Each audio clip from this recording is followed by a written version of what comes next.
That's my phone.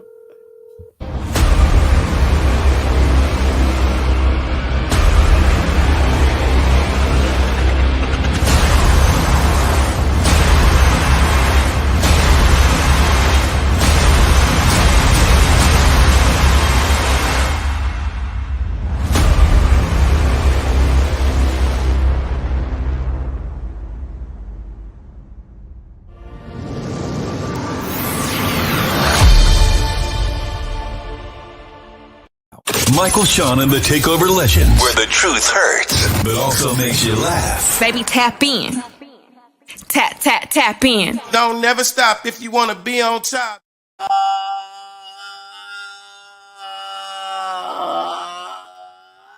I'm going to tap in for sure. Good morning. Michael, Shawn, and the Takeover Legends. Well, we'll talk about that later. Good morning, Kathy Black.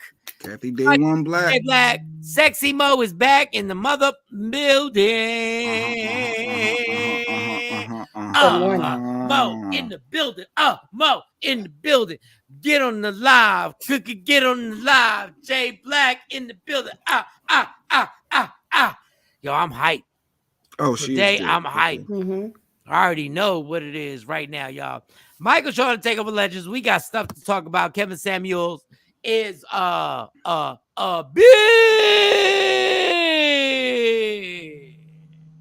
I know all y'all barbershop dudes, and shout out to my barber, greatest of all time, my man Rio. They live through Kevin Samuels, and Kevin Samuels had Nicki Minaj on, and we're gonna talk about that. And you folded like a lawn chair. You folded all that shit you talked. Nicki Minaj on it. We're gonna. They cut the check and you folded. You little nice suit wearing, well manicured motherfucker. I see you. Kevin Samuels. Get on this IG live, damn it. I'm letting people in the club. I'm on some bull. I am outside the club. Bullshit today. And I am almost in the club. Almost in the club. No, we're not pushing nobody back.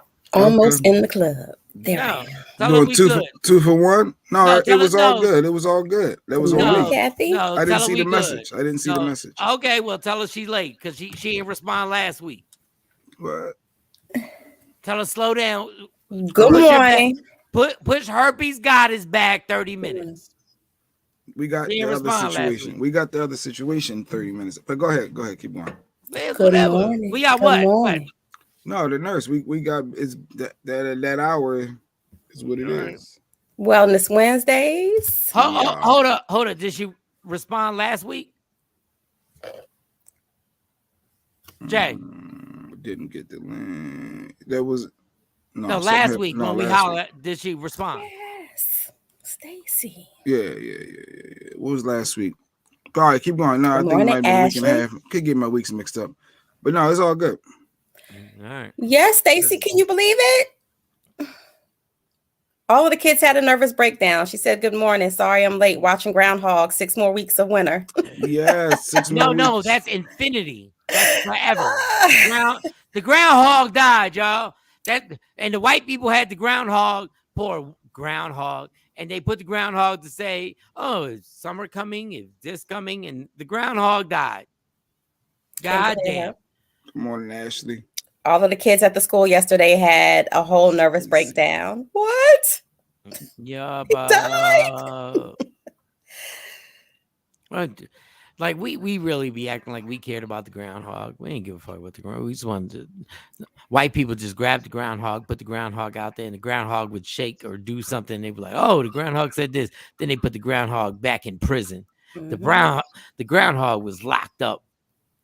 We ain't never free that damn groundhog. God, let me out. that's a whole nutshell of America. The groundhog. The groundhog was like, just let me be free. Let me be with other groundhogs. And they were like, no, motherfucker, you right here. Tell us what's gonna happen. The groundhog. That is indentured servitude. Think about it. Every year he has to perform a job, or not for us. Not for us. White people, y'all gotta get it together. Y'all gotta get it together. Stacey said it's stupid. That's why I watch. Yeah, exactly. It's stupid. That's right. We've been trained. Jay Black, how was your night last night? Last night was good. Watching my little Raising Dion with my boy Netflix and chilled. Season 2? Season 2 is out. I'm excited for tonight. I'll tell you that. Celebrity Big Brother tonight. Mike, you should start watching from the rip. Oh, it's start back. from day one. Tonight is Celebrity Big Brother. Let me get an IG. Before I curse you out, right? Let me say this. Jay Black, other than spitting. Oh, you heard? Oh, I ain't hitting my mic this time. Go ahead. I'm still down. Go ahead. Other than spitting, I want to tell y'all, Jay Black and Mo are amazing fucking parents. Before I go in, Jay Black and Mo, you guys are amazing parents. So before we get into an argument, and it'll be I'm not arguing today. It's Black History Month. I'm not arguing. That's when we're gonna argue more. That's when you argue more on Black History Month. That's when you go all the way in. Keep it authentic. Yeah, that's when it sizzles. You're like, what?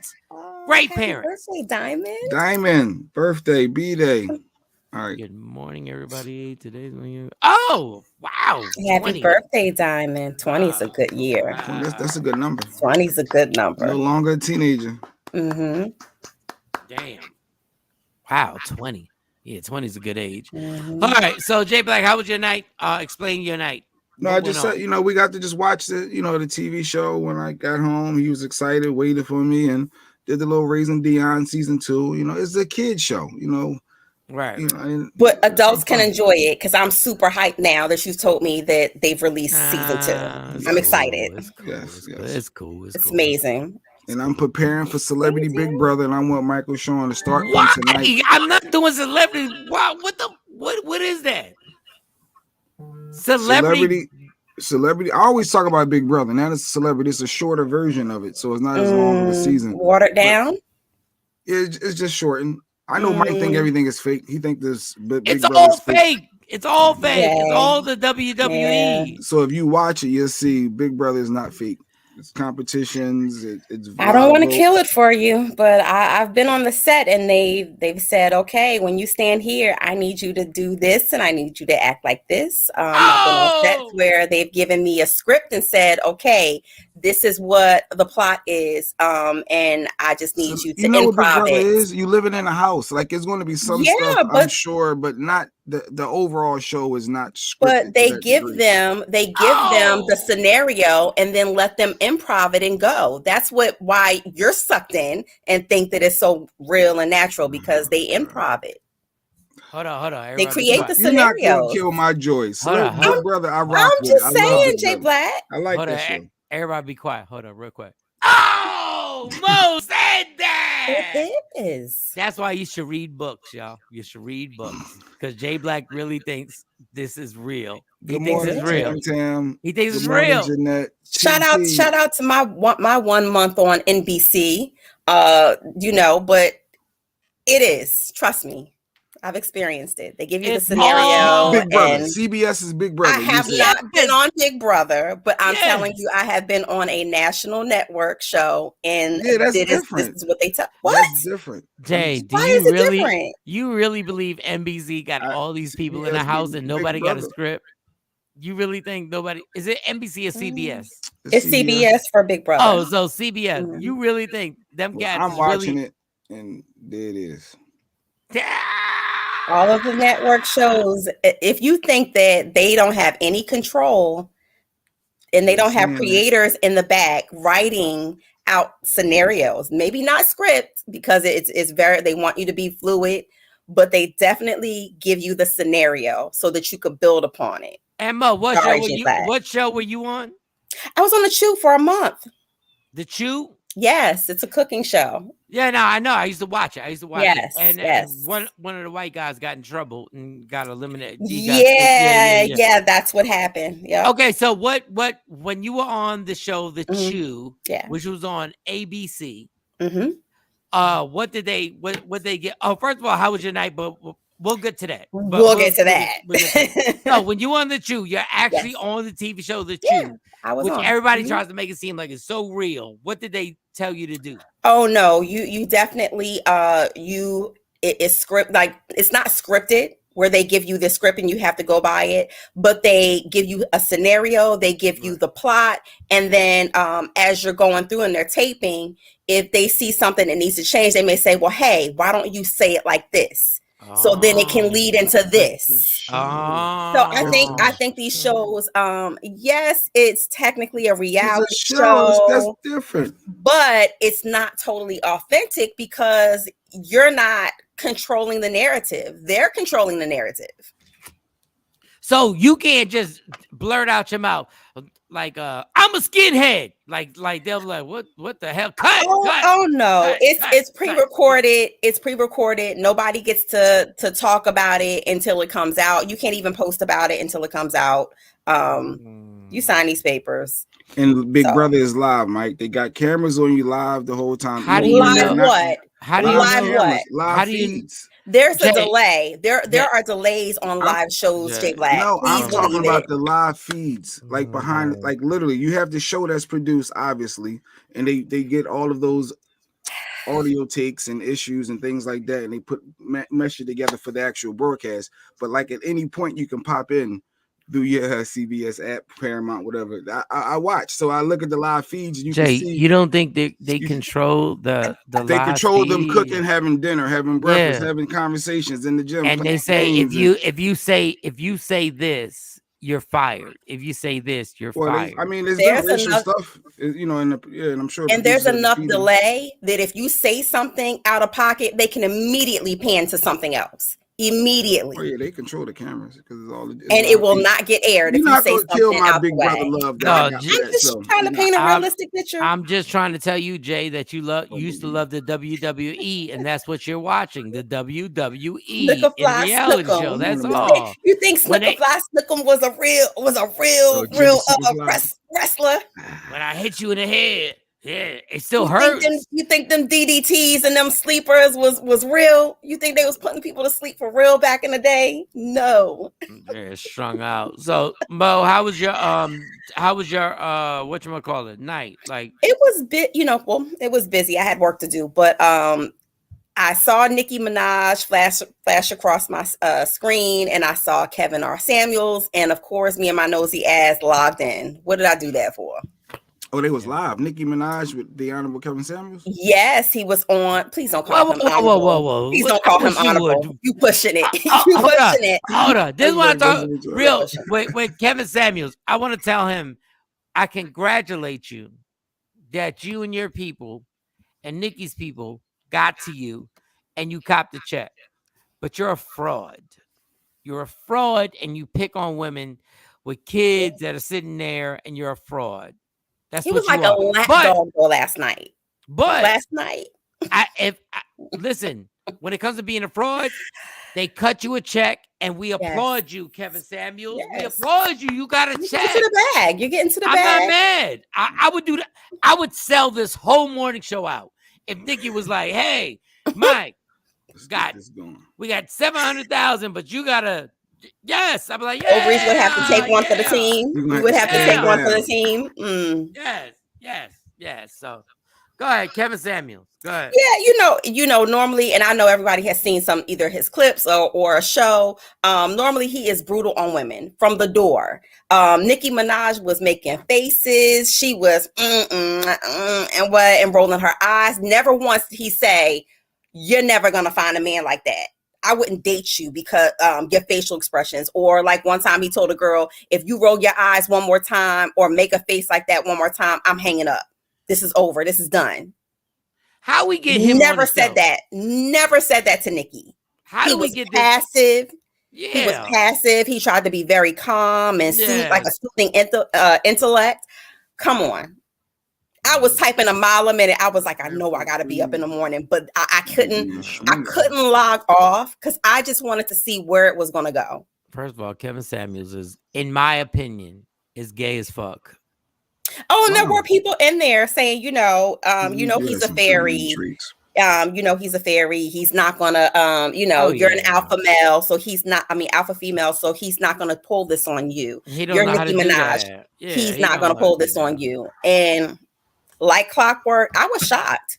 He's well groomed. I was shocked. He's a very well groomed man. It was disappointing. I hope that Nicki Minaj does her research like she said she's going to do before she has him back on the show, because she said, why are y'all telling me to drag this man? Why are y'all telling me to go off on this man? Her live. It was her live. It was Nicki's live, and she had certain people on there, and yes, she had him on there. Do y'all see how y'all fall for this? And shout out to T.S. Madison last night. We were begging, we wanted T.S. Madison to come on. After she let him go, they was like, boo, he's boring. Who is it? Who is he? He was just so passive. I've never seen him like that. Number one, Nicki did the research. Number two, it's all a front and a scam. Number three, he literally is not a heterosexual, in my opinion, allegedly. I'm just telling y'all, Nicki knew it was all pre-planned. Nicki's not going on there at this point to let him wild out. He's not. It's a plan. Well, he asked her, rate yourself, rate yourself coming fresh out the shower, no makeup or nothing. Rate yourself. Nicki said, oh, I'm a 7. It's a so plan. he was like, oh, that's a safe number. Everybody's a 7. That, that's majority of people are going to say that they're a 7.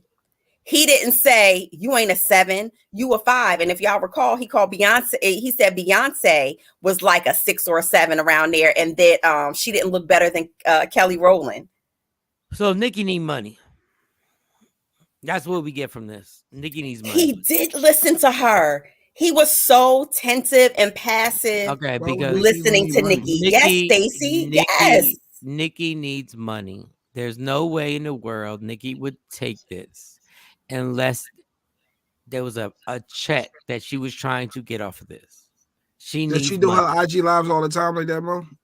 So I normally don't chime into to Nicki, but when I saw them two, I was like, yes, she's gonna let him have it, and I need a front row seat. What up, Jacqueline? Come on. I need to be front and center for this. But disappointing. But think to yourself. Yeah. Think to yourself. Why on God's green earth would Nicki even be on his shit?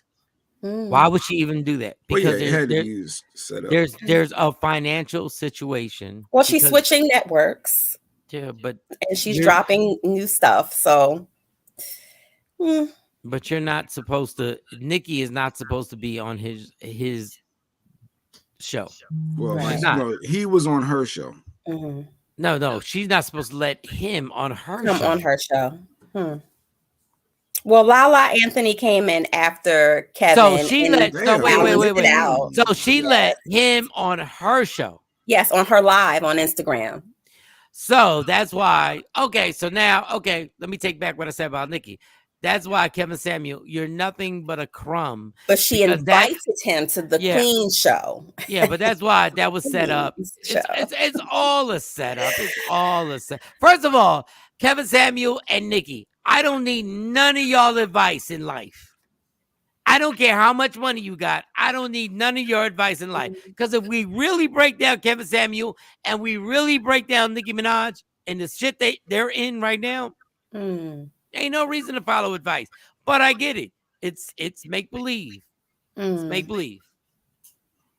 Well, welcome to all the I world gotta of make-believe. say is I've never seen him in any, and I've watched more than just clips or sound bites. I've never seen him that passive before. I've never seen him sit there. He was like a goddamn poodle lap dog in her lap, like she had some treats and just. And just eating them. Going against them barbs. He said, "I ain't going. I don't want that smoke." Fuck the barbs. Wait. Fuck the barbs. Yeah.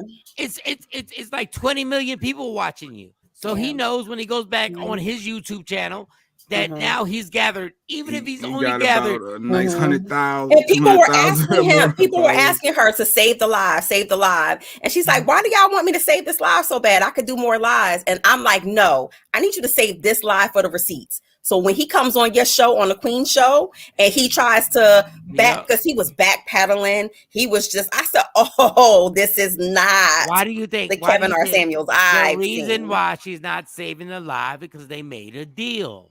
They made a deal not to save the live. It makes sense. So somebody had to record it as it was going on. So he got exposed to her audience, and now the audience can go to him, and nobody. Well, listen, there's evidence. People screenshot it and screen video the whole nine. But that's the nonsense that goes on. I keep trying to tell you barbers at the barbershop that he's a fraud. So he don't say nothing that you can relate to that makes sense. So some of the things that he may hit home with or drive home with or become sound bites, and people are like, oh yeah, he said some really good poignant things. It gets drowned out by all of the other convoluted bullshit that he brings to the table and showing his narcissism. And I'm using that word very, very carefully. He's a narcissist. And people say, oh, every woman calls men narcissists or whatever. No, he is a clear example of textbook narcissism. I'm sorry. Last night, I was like, oh, he's not being authentic. He's not being who he is, really using some type of restraint. And people were like, oh, it's boring. Get him off of here. He's boring. He's never been like that. People. He's not a narcissist. He's not none of this shit. He's an actor who has a way. He formulated an angle.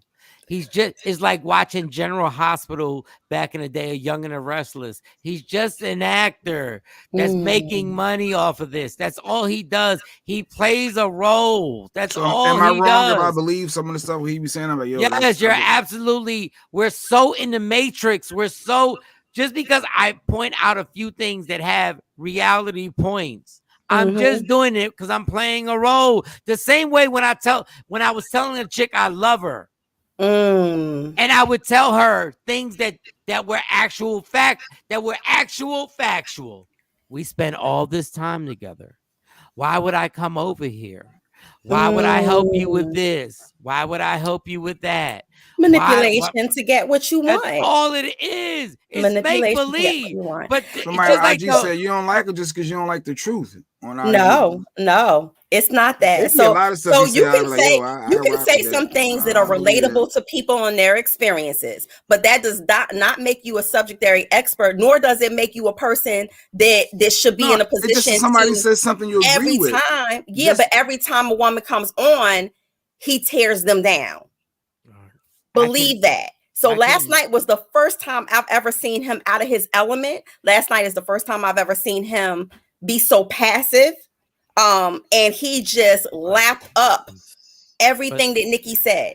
Like he wasn't combative. He didn't try to drive the conversation in the direction he wanted it to go. He was very, very calm and demure. But this is the scam. You are so invested in it off the scam in the first place of getting women and doing the angle. Then he goes on Nikki and you're like, he's submissive. It's all an act. All of this shit is just to get more views, more clicks, more money.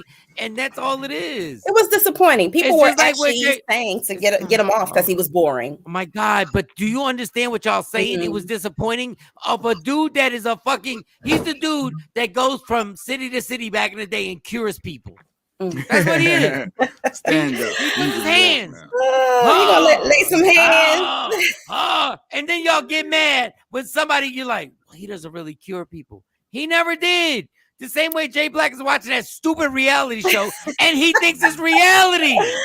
I think for me, the disappointing fact of watching him like that is because to the everyday Joe Blow woman walking down the street who he gets on his live, he is abusive. A lot of people need to become broken to become better.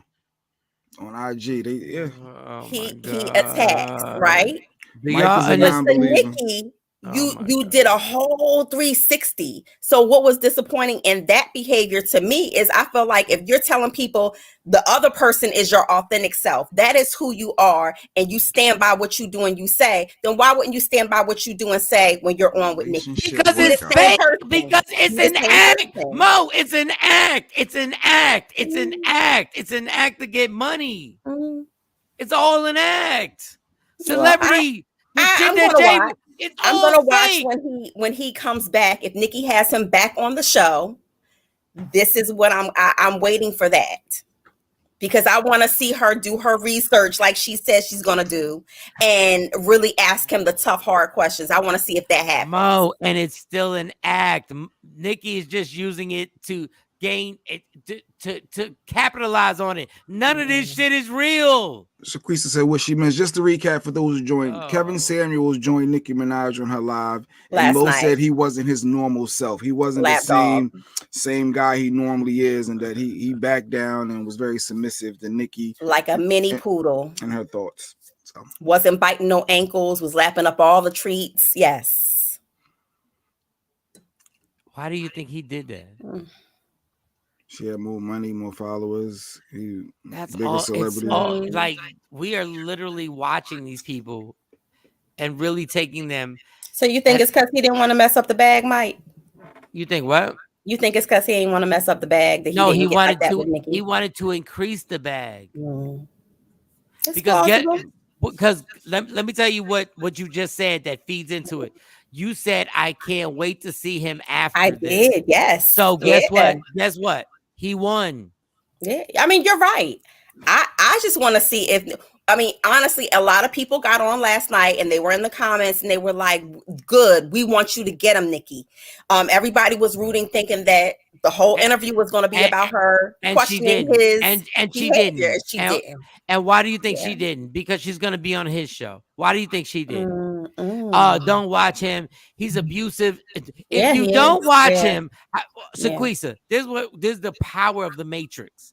If you don't watch him, how do you know he's abusive to women and he's an asshole? If you don't watch him, I've watched his shows. I've watched more than a soundbite. Whoa! I'm answering Shaquisa. How do you know?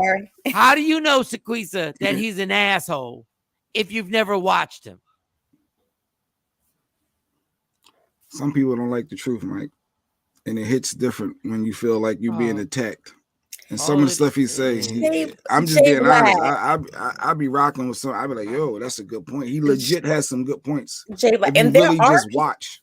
There are people, but see, that's is convoluted when your main focus is being abusive. You could take somebody who whoops a woman's ass and says some great things while he's whooping her ass. Does that make him a genius? Okay. No, it still makes him an abuser. Okay, let's be clear. He's probably not an abuser.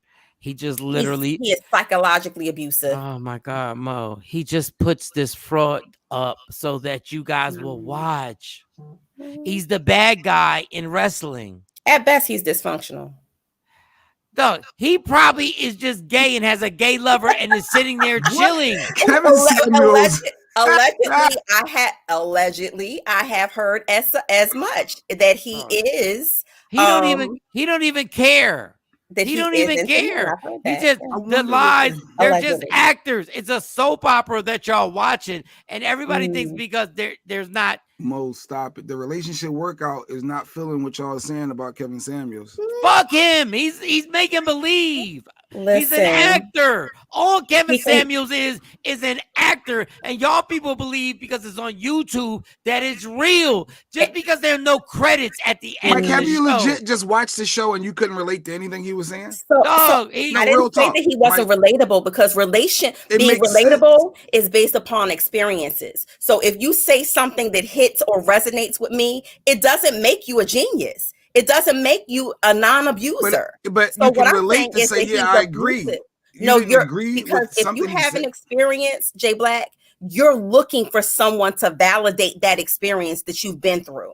Like, let's not take it there. I'm a narcissist. I'm always. I'm not saying that you're a narcissist, Jay Black. I'm saying that Kevin Samuels does definitely shows on a consistent basis narcissistic behavior. Yes, he does. Yes, he does. I'm curious. Well, Herpes Goddess is here. Shane, I wonder if she agrees or she rocks with Kevin Samuels and get her. No, what time do we have the? There are things that he said that I've been like, oh yeah, but it doesn't take away that he is an abusive personality. He's abusive to women who come on the show, and his main focus is abusing, whether he admits it or not.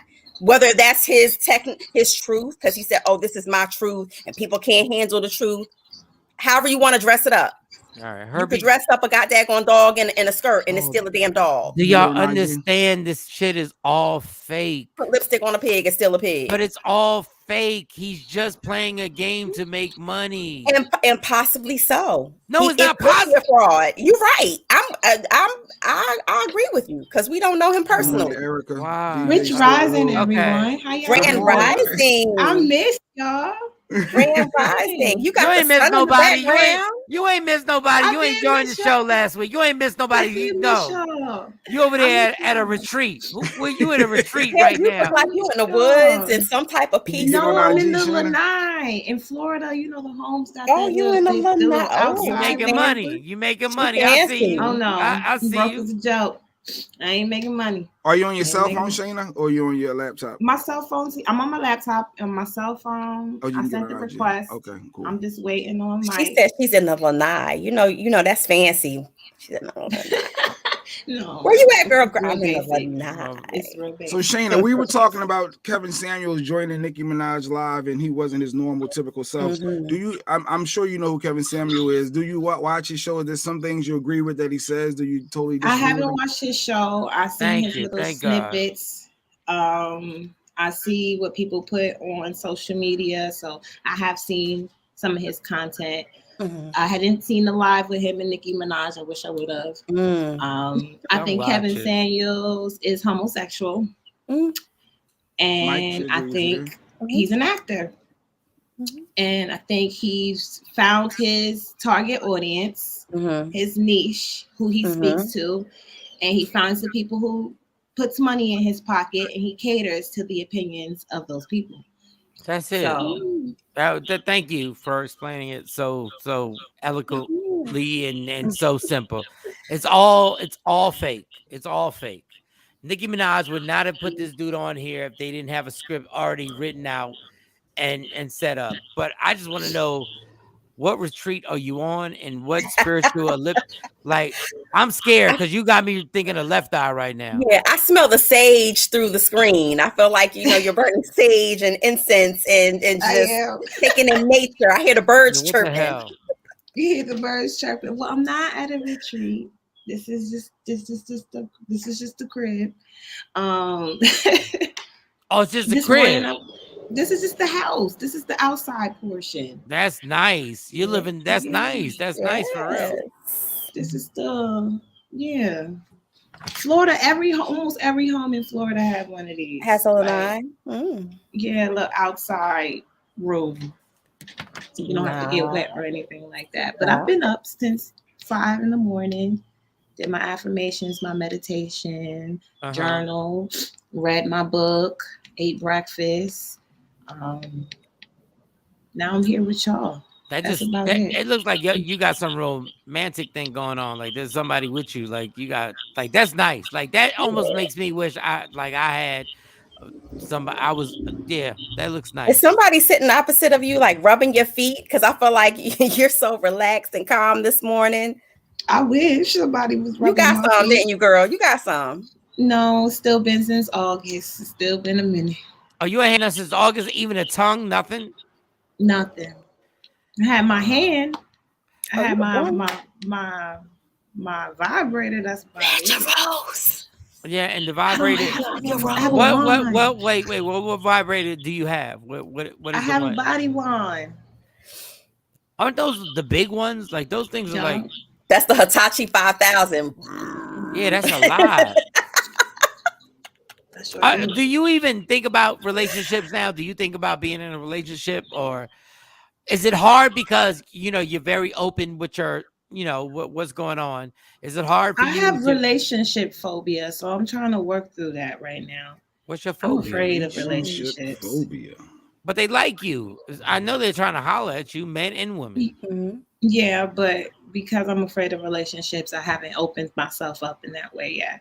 Until I figure that out. I got other issues. I just handled my mommy issues. I got step parent issues. I got a whole bunch of baggage I still need to unload before I even go into a relationship. It wouldn't be fair for me to go in a relationship right now. God bless you. I love the fact that you're trying to deal with your issues in the beginning, because I don't give a fuck. Like, what? I just go straight in, like, take my issues. I had all types of dysfunctions, and I was like, me and Stacy got together years ago, and I was like, fuck it, my issues are your issues, bitch. Let's go. Like, no, I'm like, he bringing his Louis luggage. He bringing his backpack. I'm bringing everything with me. 5 boxes. I'm verbally abusive, and I got asthma. Take that. Let's go. Let's go. And I got asthma, so and you I snore. got asthma. Yet, well, I used to snore when I drink. When I was drinking, I snored, but when I don't drink, I don't snore because I can't sleep when I don't drink. But anyway, what is it? What is the goal here? Like I was thinking about this when we didn't have you last week. I was like, I wonder what her goal is. Like, how do you make money? Like, what is your career? Like, what is everything? What is this whole? Where's the target? What are we doing? Where's the target? Yeah. Well, the target is to break the stigma. And on the way of breaking the stigma, we're just providing resources for the community that they don't have. Again, from guides and workshops and retreats and personal coaching. I'm currently writing my 3rd book, Herpes Diet and Remedies. I'm just getting the information out there so that the community has it. So that is the business side of Herpes Can Never. Now, is this going to get me to my ultimate goals? No, but it'll lead me there.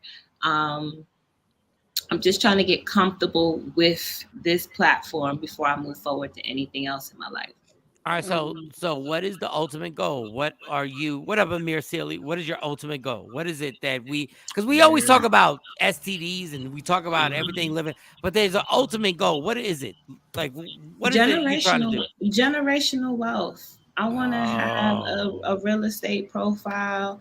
I want to be able to provide for my great grandchildren. I'm trying to break generational curses. I don't want my children to be born into the poverty mindset anymore. No one has done anything before me. I want to farm, and I want to mass produce black garlic. Black garlic. Mm-hmm. What's the specialty about? What is it about black garlic? What the hell is it? It's black. No, motherfucker, I know it's black. I just said the name. That's the magic. No, I like my garlic like I like my men. Blackity black. But what does black garlic do something different? Like, does black garlic do something that white garlic doesn't do? Is it like, what? No, it's the same. It's just the color, and because of the color, you can raise the price because it's rare. And I'm Puerto Rican. Okay. Garlic is in my blood, and I'm also black, so it just makes sense. I'm Puerto Rican too. Wow, I forgot you were Puerto Rican. So shout out to Benin. Go ahead. Shout out to Benino. En totonos en plátanos. Arroz con gandules. En pateles. Chuleta. What? We done. Shout out to salsa. Oh yeah, okay. Good. But go ahead. So black garlic. So for some, you can make more money because it's just black garlic. Well, yeah, but that's just I want a farm. The ultimate dream is to have myself a farm and to mass produce black garlic on my land. So even if I'm not going to speak that into existence, I will make money off of it. It's just something that I want to do. It's a goal of mine. Wow. Okay. All right. Have you looked into maybe going to like the communities that they're nurturing now? They're buying like the like a certain amount of land where they're having the small house black communities, like in Georgia and in the southern regions. Have you thought about maybe looking towards that? Well, before COVID hit, I was farming and volunteering on gardens and farms in Philadelphia and Pennsylvania. Then once COVID hit, that kind of stopped all of that. And I went into my journey of being a herpes advocate. So right now I'm just in a space of making sure that Herpes Can Never is successful so that I can get back to my true loves. If y'all didn't know, I have 2 bachelor's degrees, and one of my bachelor's degrees is in culinary arts and food science. Wow. So I am a trained chef, but I like the growing part of food and farm to table aspect. Farm to table. Right. We got the Herpes Goddess on here. Nice. And first of all, she's just not about herpes. Like she's got a whole bunch of things going on. Like the fact that that this woman found a garden in Philly is amazing. She said she was growing bullets, but what? But if you have a culinary science degree, what are some of the things? I did not finish, Mo. Oh, what sorry. the fuck? I'm like, what is going on today? Can we have some structure on this show today? Sorry. I'm intrigued. Okay. It was Jermaine. She can cook. Yeah, she can cook. So you found a garden in Philly. So herpes wasn't even your first task. It wasn't even your first thing that you were literally in Philly getting gardens and outside of Philly in the suburbs, and you're really a farmer. Like you really want to like you want to make your food. You don't even want to go to the grocery store or nothing. I want to eliminate grocery stores from my life completely at some point in the future and just live off of my land. So that's why you out there. That's why your background fits you perfectly today. Like you don't even want to mess. Like you're literally somewhere where it's just like there's some corn that you're growing, and you want to make sure that you go out there and you crop your field and you come back and you make stuff. And that I didn't even know that about you. I just thought you was. I didn't even know. So you literally this is the first time I've ever heard anybody on this show say, "What is your goal?" To have a farm. Huh? So are we talking cows, like farms? Like you gonna have everything on there, but you're not gonna kill the animals. First, I just want to perfect produce, vegetables and fruits. But eventually, I want a cow named Betsy. I want a horse. You done name the fucking cow. Chicken. That is amazing. And you want chickens, but you're not gonna kill the chickens, right? You're not gonna eat the chickens, are you? I don't know. If I'm raising them myself, I might. Why you go? Depending on where I'm at in my life at that point. You gonna kill the chick? For some reason, I might auction. You were vegan. I might auction my animals if I raise them properly with love and they're happy. And you're gonna auction them like slaves? Like you gonna do that? You gonna auction them like Black History Month. What are we doing? Black History Month, like the chickens. You gonna auction? My bad. What? All right, I ain't gonna auction the chickens. Maybe. What are you doing? This motherfucker's like do you see the chicken? Do you see the breast on this chicken? This chicken does 1,000 push-ups a day. What are we doing? Not the chicken, maybe the cattle, because you know how rich folk is. If they know that them animals been raised right, and chefs know what happiness can change a meat up. Oh shit! I'm gonna stop this interview right now. I'm done. Go ahead, Mo. I'm done. No, what you're saying is true. The way that it's killed changes the taste. My question is the fact that you have that background. What are some things that can help someone out there who is experiencing outbreaks naturally? Like, what are some foods that you know of that could help? What does our background have to do with our outbreaks? She just said that she do. I've been listening to you, Shayna. I've been listening to you. You lost me at killing chickens, but go ahead. I'm still stuck on black garlic. But go ahead. Well, we just did we had our herpes free retreat this weekend, and we talked about herpes diet and remedies and how herpes virus is an immunovirus. So if your immune system shuts down, you can get an outbreak. You're more susceptible to an outbreak. So what we teach in the herpes diet and remedies workshop is how to keep your immune system up, or certain foods that you can eat to boost your immune system when symptoms prevent, so that you can prevent an outbreak from coming. In my own personal journey with herpes, I decided to go plant-based. And when I went plant-based, it wasn't because of my herpes. It was because of the food industry. Working in the food industry, seeing how they mishandled meat, it disgusted me. So I decided to let it go.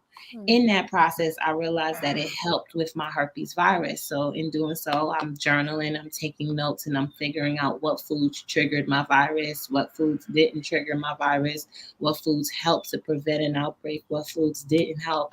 And throughout that process, I was able to create the herpes diet and remedies workshop. Wow. All right, so the diet was good. So why are you gonna kill the chickens? Like back to the chicken. See, here's the thing. I didn't stop.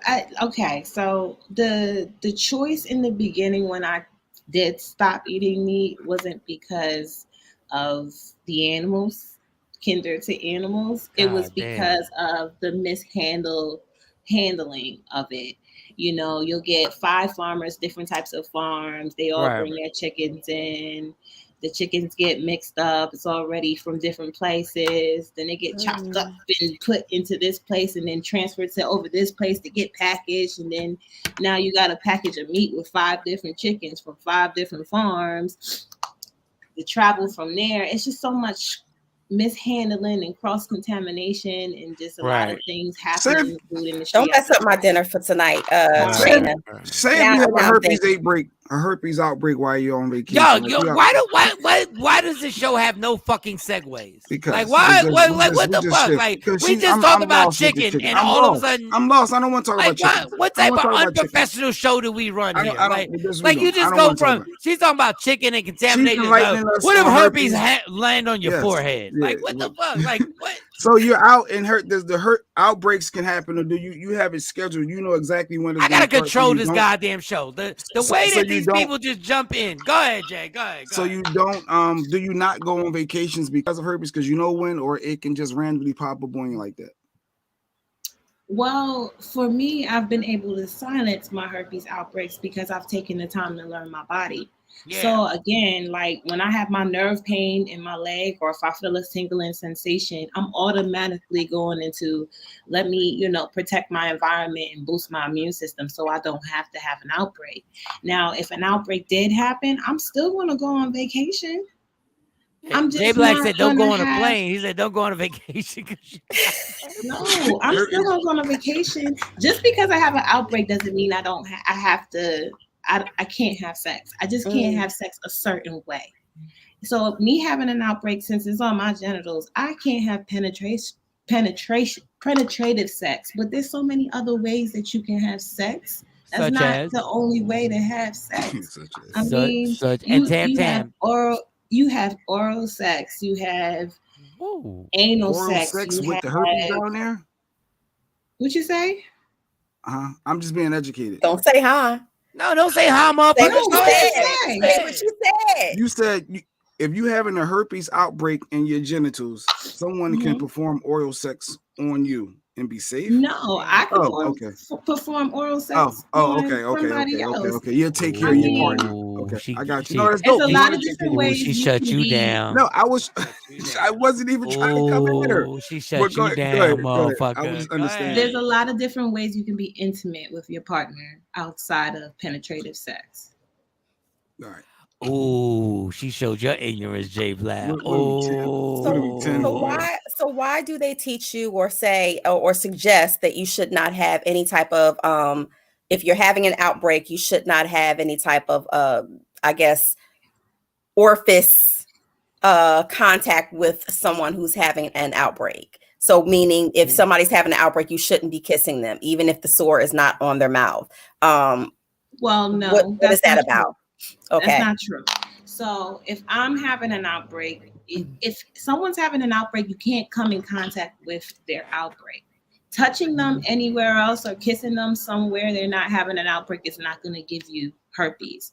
Herpes, you have to come in contact with the area that the virus has entered your body. And people who have outbreaks know that because where they have outbreaks is where the virus had entered their body. So me having an outbreak on my genitals, you can still kiss me and not get herpes. You just can't come in contact with my outbreak. Then they say don't have sex during outbreaks because you are the most contagious during outbreaks. So for me, it would be to cover my outbreak area for my partner to be safe. So when you say cover, you're like put a Band-Aid on it? Like how do you do that? How do you the thing. how do you do that?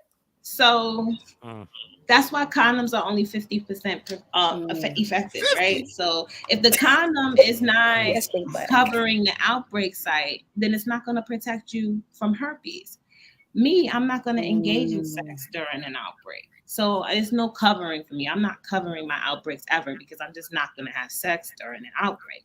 But say if I did want to have sex during an outbreak, then I might have to use a dental dam to cover the area or find another way to cover the area to have sex. But honestly, I don't want to have sex during an outbreak. I'm not in the mood.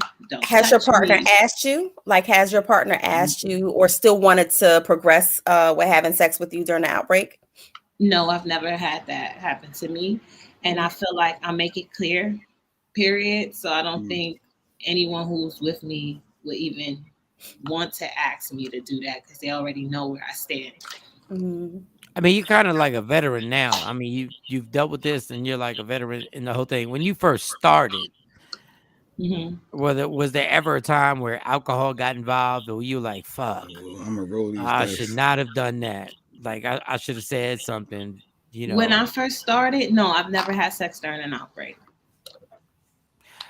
Like I said, I just don't like during, you don't, in the beginning too, and I was still stigmatized. You don't feel right? sexy. You don't feel sexy if you're having an outbreak. And honestly, you're not gonna want. Shayna at the time wouldn't even want nobody down there while I'm having an Girl, outbreak. you're I don't always even. sexy. I don't even care. You got an outbreak. You always Oh, sexy, girl. thank you. Don't even worry Thank about you. that. I learned that later on in life. Thank Right you. there, and that But you lucky. You lucky. I'm not there with that sunshine behind you, girl. Birds chirping. you see it? Set the mood. That's the No, mood no. right there, girl. Just look at the sun. Just look at the sun. All right. So we're gonna have a book that's gonna come out. It's coming.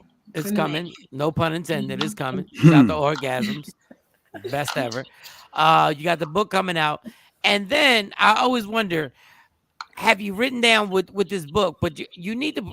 Your story is so interesting that I always wonder that you have to write this down as a script, because this needs to be like an actual, like it needs to be on Netflix. Like we need to have this story on how you found out in the military, everything that went on in the military, and how you found out. So we need to write this down because this should be something I see on Netflix.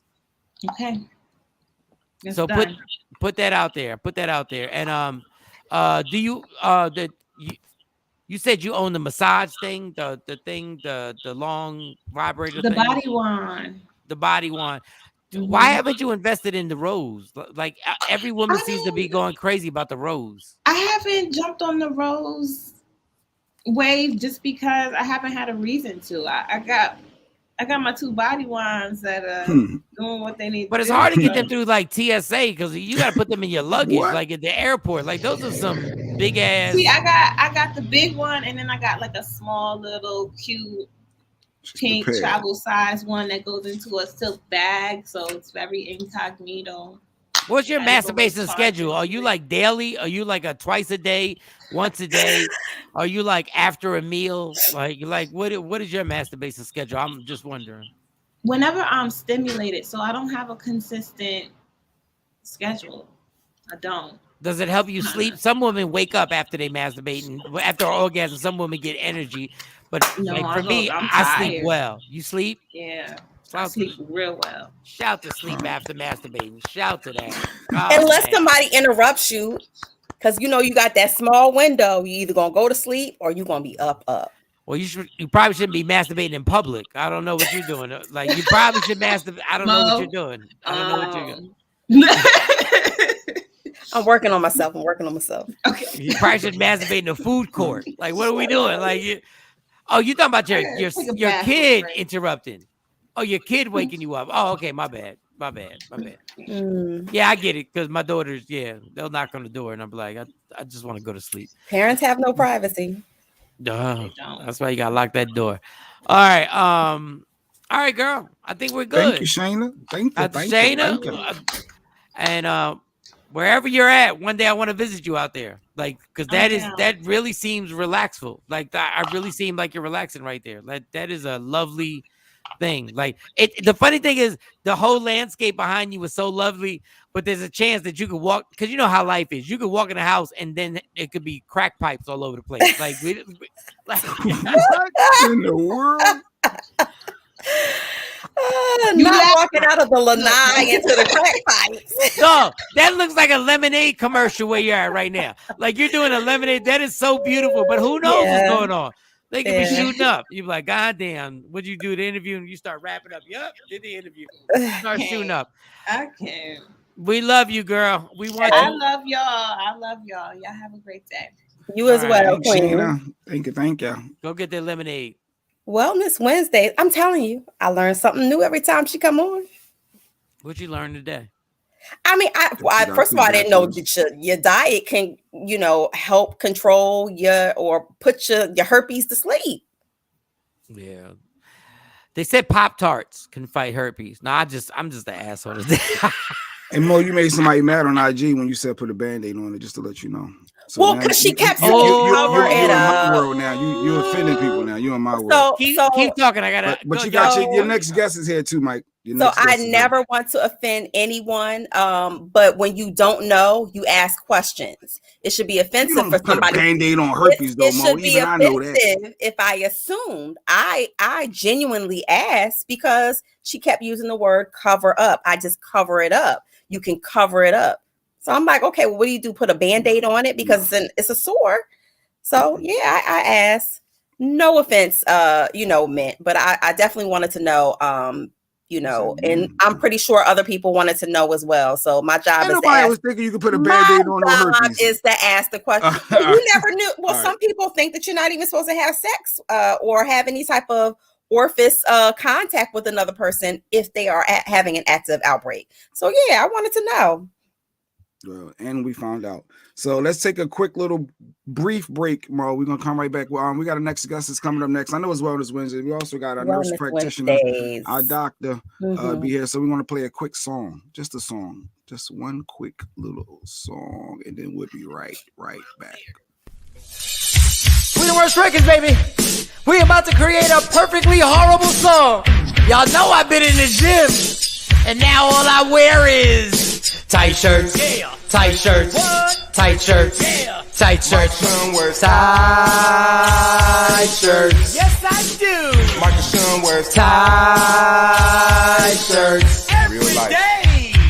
I wear tight shirts because I'm working out some. And if I wear the right size, you won't see none of my little cuts in my arms or whatever. Short sleeve tight shirts in any type of weather. People talking trans when they see me in the street. Your shirt's so tight, we can see your heartbeat. Man, clown me if you want. I'm sticking to my guns. And when the summer comes, it's gonna be fun. You can crack jokes and treat me like a jerk, but one day you'll see my six-pack right through my shirt. And even if I wanted to, I just can't stop. I just might rock an Ezekiel crop top. Whoa. What?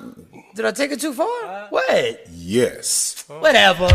Tight shirts in the morning at work and when I grieve. I even wear tight pajama tops when I sleep. Tight shirts. Tight shirts. Yeah. Tight shirts. Come on. Tight shirts. Come on. Tight shirts. Come on. Tight shirts. Every day. Mike Shawn wears Tight shirts. To the gym or wherever. tight shirts. Tight shirts, tight shirts, tight shirts, tight shirts, Michael Shawn and We the Worst Records, Pluto, Aristotle, and P Skills have just destroyed or created another perfectly horrible song. Yeah. Check out the next single, Grown Man Wearing Skinny Jeans.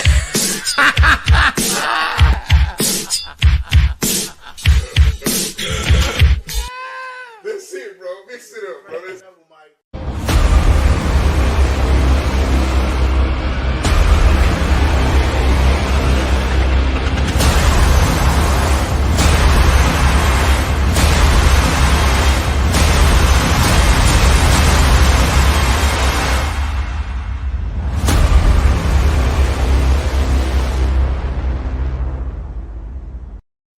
Don't never stop if you wanna be on top, yeah. Tap in. Tap in, Michael Shawn and the Takeover Legends. I'm Michael Shawn, that's J Black, Sexy Mo. And our next guest, shout out to Herpes Goddess, always comes on and has and we have a great time, and she's so educational, and I like the fact that she's so transparent. But speaking of transparency, I admire this gentleman that we're bringing on. Chingo Bling is number one, hilarious. Number two, one of the hardest working comedians. He's Mexican. I'm Puerto Rican. And I admire him for his, and you know what? F all that, because I want to say it while he's on here. Bring Chingo Bling on here. Chingo Bling, what's really good, baby? Good morning. Hey, man, I'm going to just do my best to follow Shayna. Because she is a herpes veteran. Yes, she is. She is a vet. Hey, Chingo, can we get you on the IG Live? Can we get you on the IG Live at Mike Shawn Comedy? Yeah, what I got? Damn, he's already there. Oh, you're there. So let me bring you up. There it is. My bad. That was my bad. What up? And let me bring you on, Sexy Mo, and let me make sure you get on there and you rock out. All right, here we go.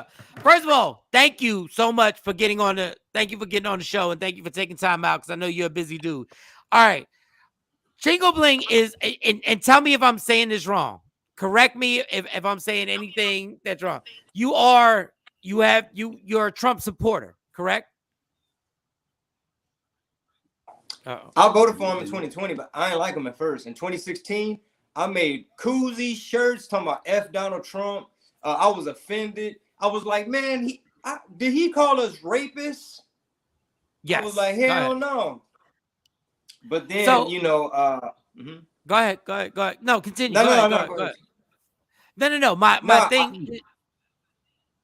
We got the echo going on. That's what it is. Okay. How silence this, man? I done turned the volume all the way down already. So he's a Mexican. Just to recap, Chingo Bling is a Mexican that supports Trump. All right, let's go. This is going to be interesting. He was explaining the whole situation, and we have the same problem with RG. We got to lower the volume the whole night. On the phone. Okay. Yeah, lower your phone. Yep. On the phone. How do you mute this thing? Yeah. I apologize. Y'all keep going. No. You're good. So go ahead and explain the journey. You said you were right. You were doing shirts and stuff like that and everything like that. So keep going with that. We got to go back to the Hitachi talk. Go ahead. The Hitachi 5000. Hey, I'm still tripping off of black garlic. Man, I wanted to man, I wanted to put on some Erykah Badu when I seen Shayna. She out there normalizing herpes. Yes. It's a movement. I'm amazed, but just to answer your question, man. I've always been kind of like vocal about politics and stuff. Like I was Mr. They Can't Deport Us All. I was one of them people that's like, man, ain't no human illegal, man. Abolish ICE. They racist. They over here rounding us up. They picking on us. They calling us rapists and saying we out here dealing dope, but we ain't all dealing dope. We ain't all got a plug like that. We ain't all got a plug like that. But man, look here. Man, look here, bro. You know how earlier Shayna said, well, when COVID happened. Mm-hmm. I don't say it like that no more. I'll say when the CCP unleashed that bioengineered out of a weapons lab over there in Wuhan, when they used our taxpayer dollars to do this science, talking about gain of function research, they were in there making a Frankenstein virus. That's why it's so weird when people catch it. One day you got diarrhea, next day your head hurt, you don't know what the hell. You know what I mean? They not even giving you, bro. The whole thing had me pissed off. So I started like doing my research. Like, let me hear what this crazy ass racist orange man talking about. Okay. And I start going, listening to podcasts and stuff, and they start breaking down like, bro, you know how they said that supposedly he said this or supposedly he said that. And it was a podcast guy named Scott Adams, and he started breaking it down like, bro, he never said drink bleach. I'm like, yeah, he did. I've seen it with my own eyes. He's like, go back and listen, pull up the transcript, watch the unedited version, because the news will frame you. How crazy they make Kanye look. They framing Joe Rogan right now, talking about he's spreading medical misinformation and this and that. Somebody might hop on here and say, man, the Hitachis ain't all that. Shayna on here lying. So, you know what I'm saying? But long story short, brother, I just look at shit different. I'm 42. I got 3 daughters. You know what I'm saying? I'm in a gentrified hood. It's nice. But we got a couple little trap houses and stuff left. You got a yoga studio, coffee shop, and then you see the little, you can go get you something. And right now, crime is going up. They just shot 3 cops down the street from around the corner. Wow. Cops getting ambushed, and I have a hip hop background, so I've never wanted to be the one that's like, yeah, you know, we back the police. I'm 42. And this crime, hey man, look here, this crime getting out of line. The grocery shelves looking goofy. The government one day, they like, mask work. Okay, they don't work. Quarantine 10 days. Okay, 5 days. You know, and it's like, okay, somebody lying. And I'm just tired of these politicians. And once I started looking into people like Trump, because let me say this, half the Republicans full of crap. All Mitch McConnell, Mike Pence, a lot of these people that sold us out to China. They done, a lot of Republicans want the border open, and that affects wages for minority communities. That brings in more fentanyl, more people dying off fentanyl than corona. I know it's early for all this. No, keep going. No, it's not early. It's not. I've been to rehab 3 times. I know the fentanyl situation. Like real talk. Why you think I had the shades on? I'm like, Mike Shawn got me up. Exactly. But I need you to go get it. Go say what you got to say, because this is why I admire you, because you have never, when people threatened you and they were like, you're gonna ruin your career, you're gonna ruin your career by speaking your truth, you never stop. And I didn't even agree with some of the stuff you were saying, but I don't know if you checked the comments. I actually said, keep going. If this is your truth, keep saying it. I want you to go say what you got to say. Like, say what this is not a debate. We're not trying to debate shit. We're trying to get more information. We're trying to get more information. Yeah, I'm just on the side of truth and on what I feel like makes the most sense, you know, for the country and my people. And like for the longest, I was always like, you know, my whole identity is always like, man, we Mexican American. My parents are from Mexico, and they use that. They manipulate Latinos. Like they turn us into one issue voters. They make us like, man, what's up with DACA? And who gonna give my uncle a green card? And who gonna open the board? And then all of a sudden you realize you go back to Mexico, and Mexico don't give a hell about me. You know, the Mexican government ain't worried about me. Mexican government ain't worried about their own people. So at one point I'm like, wait, we gotta be America first. Like, hey, the jobs are looking iffy.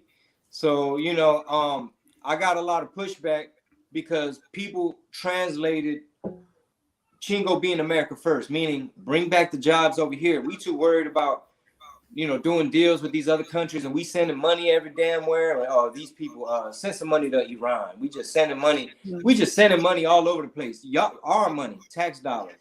And, you know, I lost like thousands and thousands of followers, and I ain't flinch. I ain't apologize. I ain't fold. I ain't switch up. And now that Joseph Raheem Breezy, you know, Byron, you know, that's what we call him.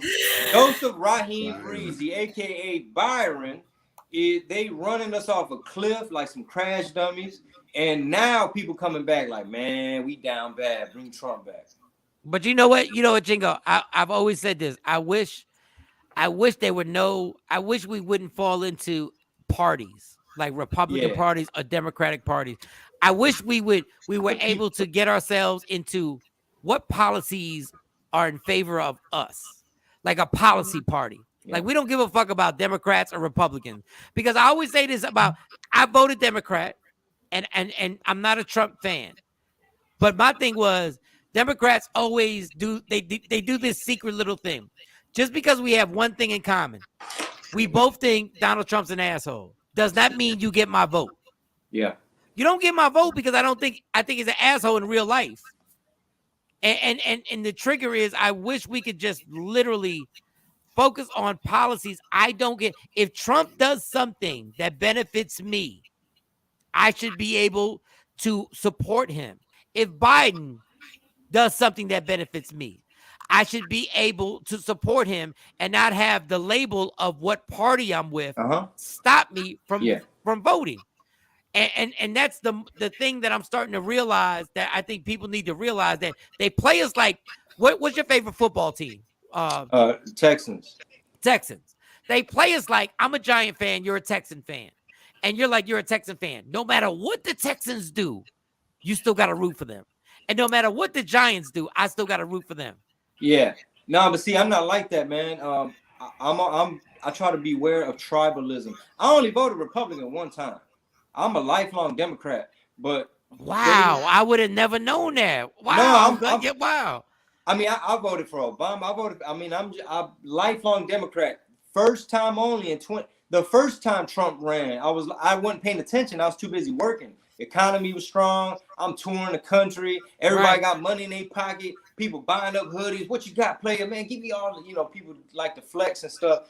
And I was too busy working to pay attention to politics. And somebody left a comment. They said bring Trump back. No, it don't got to be him. It could be DeSantis. It could even be a Democrat. As long as they're a populist, meaning power back to the people. They little by little, they undoing the Constitution. They taking away freedoms, and they just playing around with us, and they dividing us. And the media is a big problem, because the media, man, they'll just play both sides. They'll be like, we need to go to Ukraine because we need to send soldiers over there because Russia is the boogeyman, and they got to respect their border. You can't have all them Russians running up in Ukraine, and we just sit back like, yeah, it sounds good to me.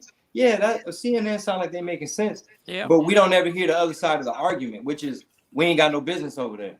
And they got us so like controlled and manipulated that you're scared to look over there or hear what the other side, because they'll call you a sellout. See, here's the thing, like with me, they can't play that, oh, you racist stuff. That stuff don't work on me. Like, you're gonna have to try harder to let's talk economics, let's talk, local politics. Like right now, man, a lot of the crime is these little 16, 17, 18-year-old knuckleheads ain't got no real big homies. They done locked up all the real big homies. So you got these people running around acting a fool for some clout. And, it's like we just misled. So somebody got to keep it real and say, hey, that ain't the way. Somebody got to be a real big homie and say, look, I'm going to catch some arrows. But we got to start opening our mind and say, what do we have to lose to you know what I mean? I put it to you like this. Yeah. Like the Democrats really let me down because, I mean, I wouldn't even know Bernie supporter like that because he's too socialist for me. But he had a lot of support. They passed him up. There's a lady named Tulsi Gabbard. She's good. I like her. She's Democrat. They like, nah, she sounds too Republican for us or whatever. So then they brought out this little old man about the basement, Sleepy. They brought that OG Sleepy Joe, rode him about the basement. He had the campaign. And then in the debate, he's saying one thing. And then the media hid so much stuff. His son was running around while he was the vice president. His son and Joe Biden's brother, Jim Biden, they were running around to Russia, Kazakhstan, Ukraine, China, doing all these big deals, getting $3 million here, $3 billion there, chopping up the bag. And these were all like countries that hate us. Like China's our strategic foe. They did all these business deals with them. So now we owe them, Biden owes them favors. And can't nobody talk down on China. LeBron ain't gonna say nothing about China. LeBron could diss America all he wants. He ain't finna say shit. Hollywood. You know what I'm saying? Like, it's so much corruption. So many people are selling out. And what you're saying, like, I understand what you're saying. The Bernie Sanders thing always amazes me when people call him a socialist. Like, that makes me giggle because it's almost like we're trained in America that if somebody says you should get universal health care for free, like we all should get it for free. They go like, well, then you can't get the best doctors. No. Yes, we can. Well, then you can't go to specialists. You can't choose no, you can. You can't, like, we've literally been trained like abused kids that we don't deserve to have all the health care that we want for free. And politicians on both parties, but when people like Bernie's a socialist, no, Bernie was just like, dog, you deserve this. You deserve to have a minimum wage at a certain level. And it was like, no, but that's socialism. No, it's not. That's not socialism. It's common sense that the taxes that are going to get paid when you get that minimum, when the minimum wage goes up, let's say it goes up to $25 an hour, people will be appalled. People will be so mad, like, how can you pay somebody $25 an hour? You do know taxes still come out that $25 an hour, right? So that person making that money, they're still going to pay taxes. And it just amazes me that we get so confused. We're like, we deserve this. We have stopped dictating to the government what we want. And we have allowed the government to tell us what we should have. And go ahead. Yeah, I think the concern with like universal health care, there's a few concerns, is like you said, what's gonna be the quality? Because Cuba got free health care, and Cuba, they got good doctors and all that. And Switzerland, don't forget But you don't want to Switzerland. be laid up there bleeding because you don't walk past the wrong Philly bullet garden, and now you waiting on somebody to come, you know what I'm saying? Waiting for somebody to come help you, and it's like, waiting room is full. We got to take care of everybody. But you know what? I'm not an expert on socialized medicine and stuff like that. But I mean, the main point I was trying to make is just beware of the media. The media be lying. They'll leave stuff out. I agree with you with that. So Trump run again, you want to vote for him, Chingo? That's where we're going. So if Trump runs, if it depends who he's up against. So let's say well, he was messing up too, because he was pushing the jab too damn much. He was so proud, like it saved many people. If it wasn't for me, I did Operation Warp Speed. They told me it would never get approved, and I got it done in record time. And get you, and boy, a lot of people are like, hey, bro, you ain't talking about forcing people, right? You're not talking about jab or job. You're not trying to do a mandate. Whatever happened to my body, my choice. So they booed his ass. Them Trump supporters, they call him a cult, but they booed the shit out of Trump. Excuse my language. And Trump had to backstep. He had to backstep it. He's like, oh, no. It's very good, but, you know, you shouldn't be forced. And leave the kids alone. The kids have good immune systems. There's no reason to be jabbing the kids. And then everybody's like, all right, okay, because if not, we'll put DeSantis in there, or whoever is America first, a populist, economic nationalism, meaning we can't be concerned with what everybody else is doing. We got to get power back to the people, smaller government. Look at California. California, they love the government all up in their mix, like in terms of they regulate everything. You know, the unions at the port when you unload the shipping containers. You can't do this. Get rid of the straws. Like they all up in your grill all damn day. And the government got so big that now why you got so many homeless and you got to step over doo-doo and stuff in San Francisco and the rent $3,000 for a 1-bedroom. Like, whoa, what happened? Are you anti-mask, anti-vaccine? I think the science has now shown. Even CNN said masks don't work. They the little cotton ones, because it's airborne. Like in the beginning, they told us spray down the Pringles can. You know what I mean? When you come back from the grocery. In the beginning, if I got in the elevator, I'm touching it with my foot. I walk past somebody on the sidewalk because I didn't know how it worked. I'm outside with a mask. I had 3 masks, 4, 5 masks, and I'm holding my breath walking past people. And then little by little, you start to understand. Wait a minute. China had a head start. They had it months in advance. They never gave us the genome sequence or the genetics of the virus so that our vaccine could have worked better. It wouldn't be so leaky, as they say. Meaning, that's why you got to stay getting boosters, because it run out. The immunity don't, you know what I'm saying? So, right. So with that being said, I'm against the theater of still trying to have these little kids masked up. Little kids in school can't breathe and stuff. That's my opinion. Chingo, before we go on to the next questions, and thank you once again for actually coming on the show. Like, I really appreciate you for coming on. You're going to be at the Improv in Arlington? You're going to be at the Arlington Improv? Yeah, both. Arlington Improv is May 12th through the 15th, and then Addison Improv, man, my handwriting's so bad. It's November 6th through the 8th.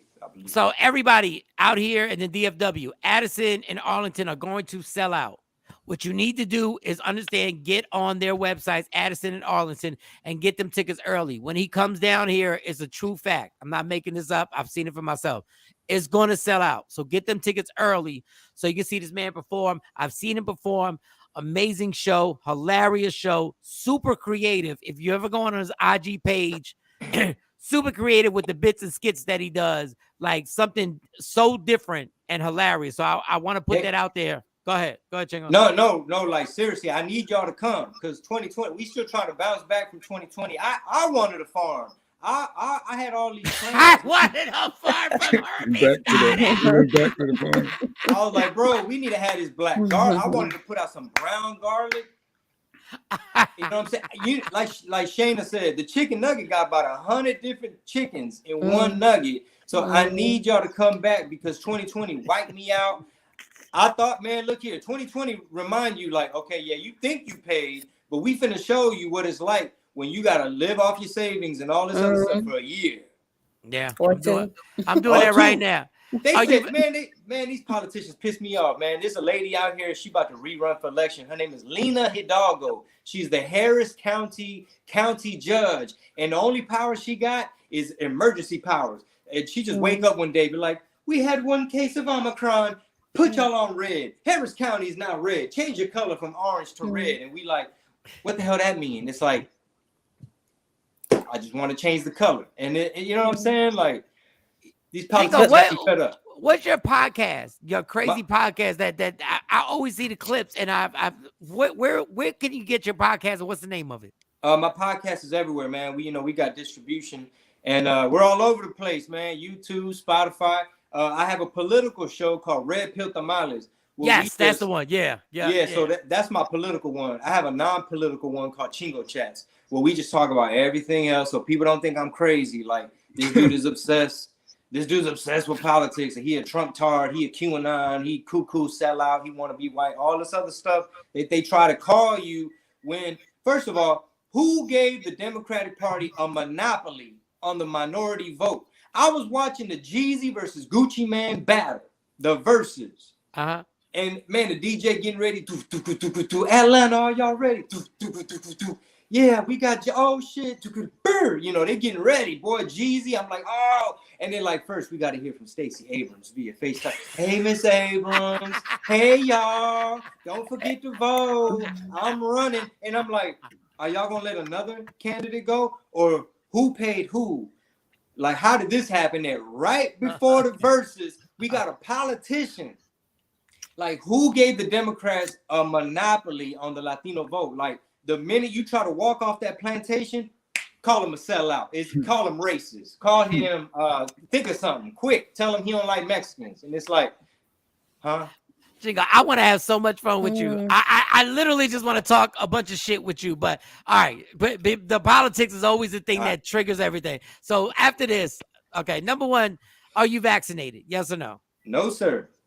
Okay, and have you caught COVID? Have you been fine? God bless. Because you know what, man. I was real sick in 2020, and I could have swore that was the Wuhan flu.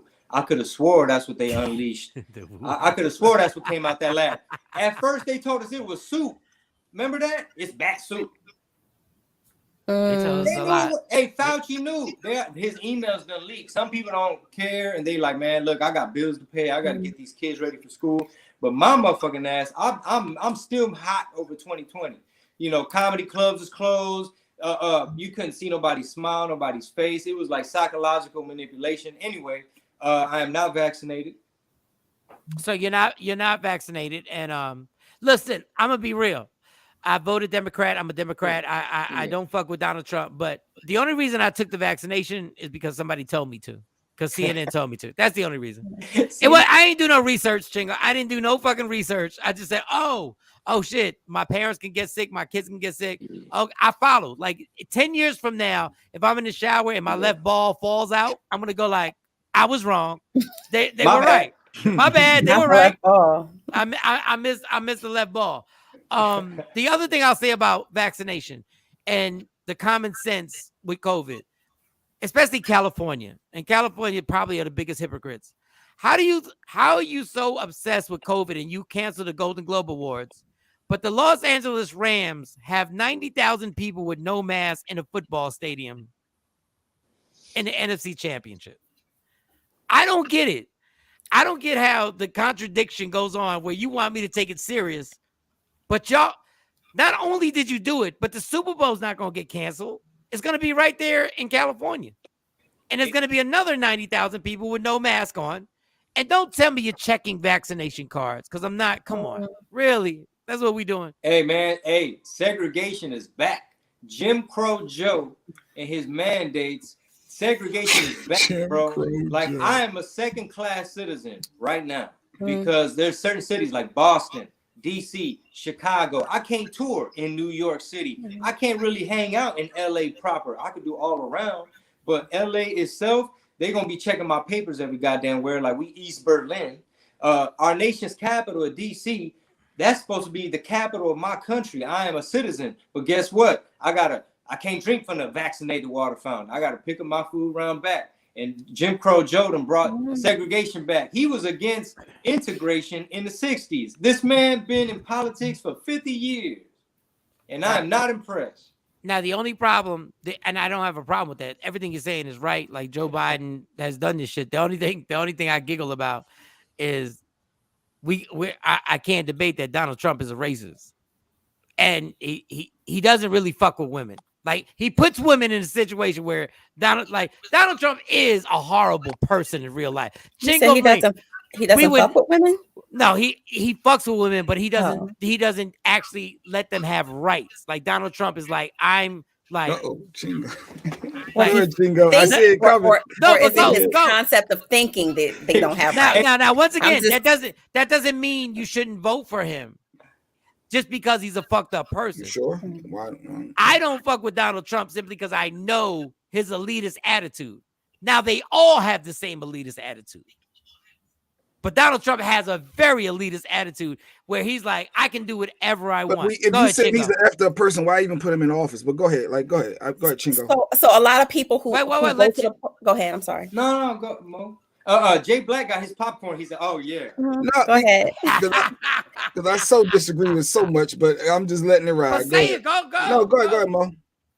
No, a lot of people who go to the polls, they are educated politically by Facebook, Instagram, sound bites, and things like that. So when they're making a choice, they're not making a technically an educated choice when it comes to voting for Trump or voting for somebody else. They look at it and they say, "Let me vote for the lesser of the evil," or let me vote for somebody who it sounds good or resonated with something or an experience I need in my life. So I'm going to vote for that person.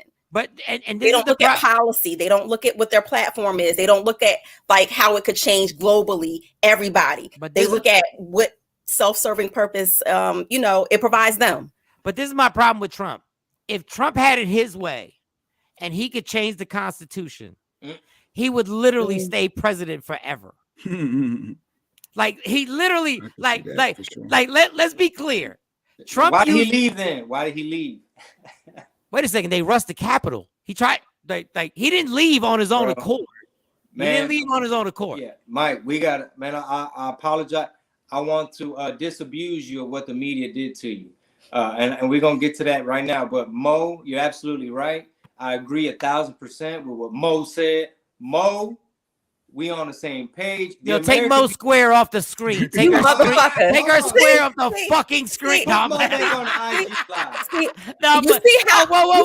oppressive you see how oppressive the female.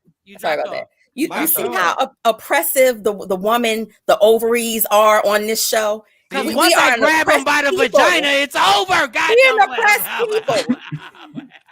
Hey man, all of a sudden you might not mind getting grabbed by the pussy by Donald Trump, when you come on this show, because you get oppressed here. He a bit. Hey, he said they let you grab him by the pee. That was a trigger word for me. Did you see that? That was a trigger. He said he ain't say I just do it. I run up on him. He said, "Oh, they let you." Plus, it was on a hot mic. So yeah, he tried to dismiss it as locker room talk. But real quick, I just want to say the Capitol. Go to the Capitol. Go to the Capitol being bum rush. All right, I'm gonna blow your mind right now. All right. So what the media showed us of January 6th, right? Mm-hmm. The media made it seem like Trump keeps saying that the reason they still count votes is because they're trying to cheat him, and all his crazy followers are KKK, Nazi, racist, little Hitlers. And they want to overthrow the government. They're rioting to the point where they're rushing in with zip ties, and they want to kidnap. They talking about guillotining people. They said off with his head, and they're crazy, and they want to take over the government because they want him to stay in because they're in a cult. And this is an insurrection. It's violent and it's seditious. That's what they told us. The fact of the matter is, all the truth is going to come out. Now, there's a gentleman named Ray Epps. He is one of the many federal agents who were working that day. Every time they have a Senate hearing or whatever, and they ask the people from the FBI, they're like, "Hey, how many agents were working that day. We need to know what y'all knew, when, because that's y'all's job.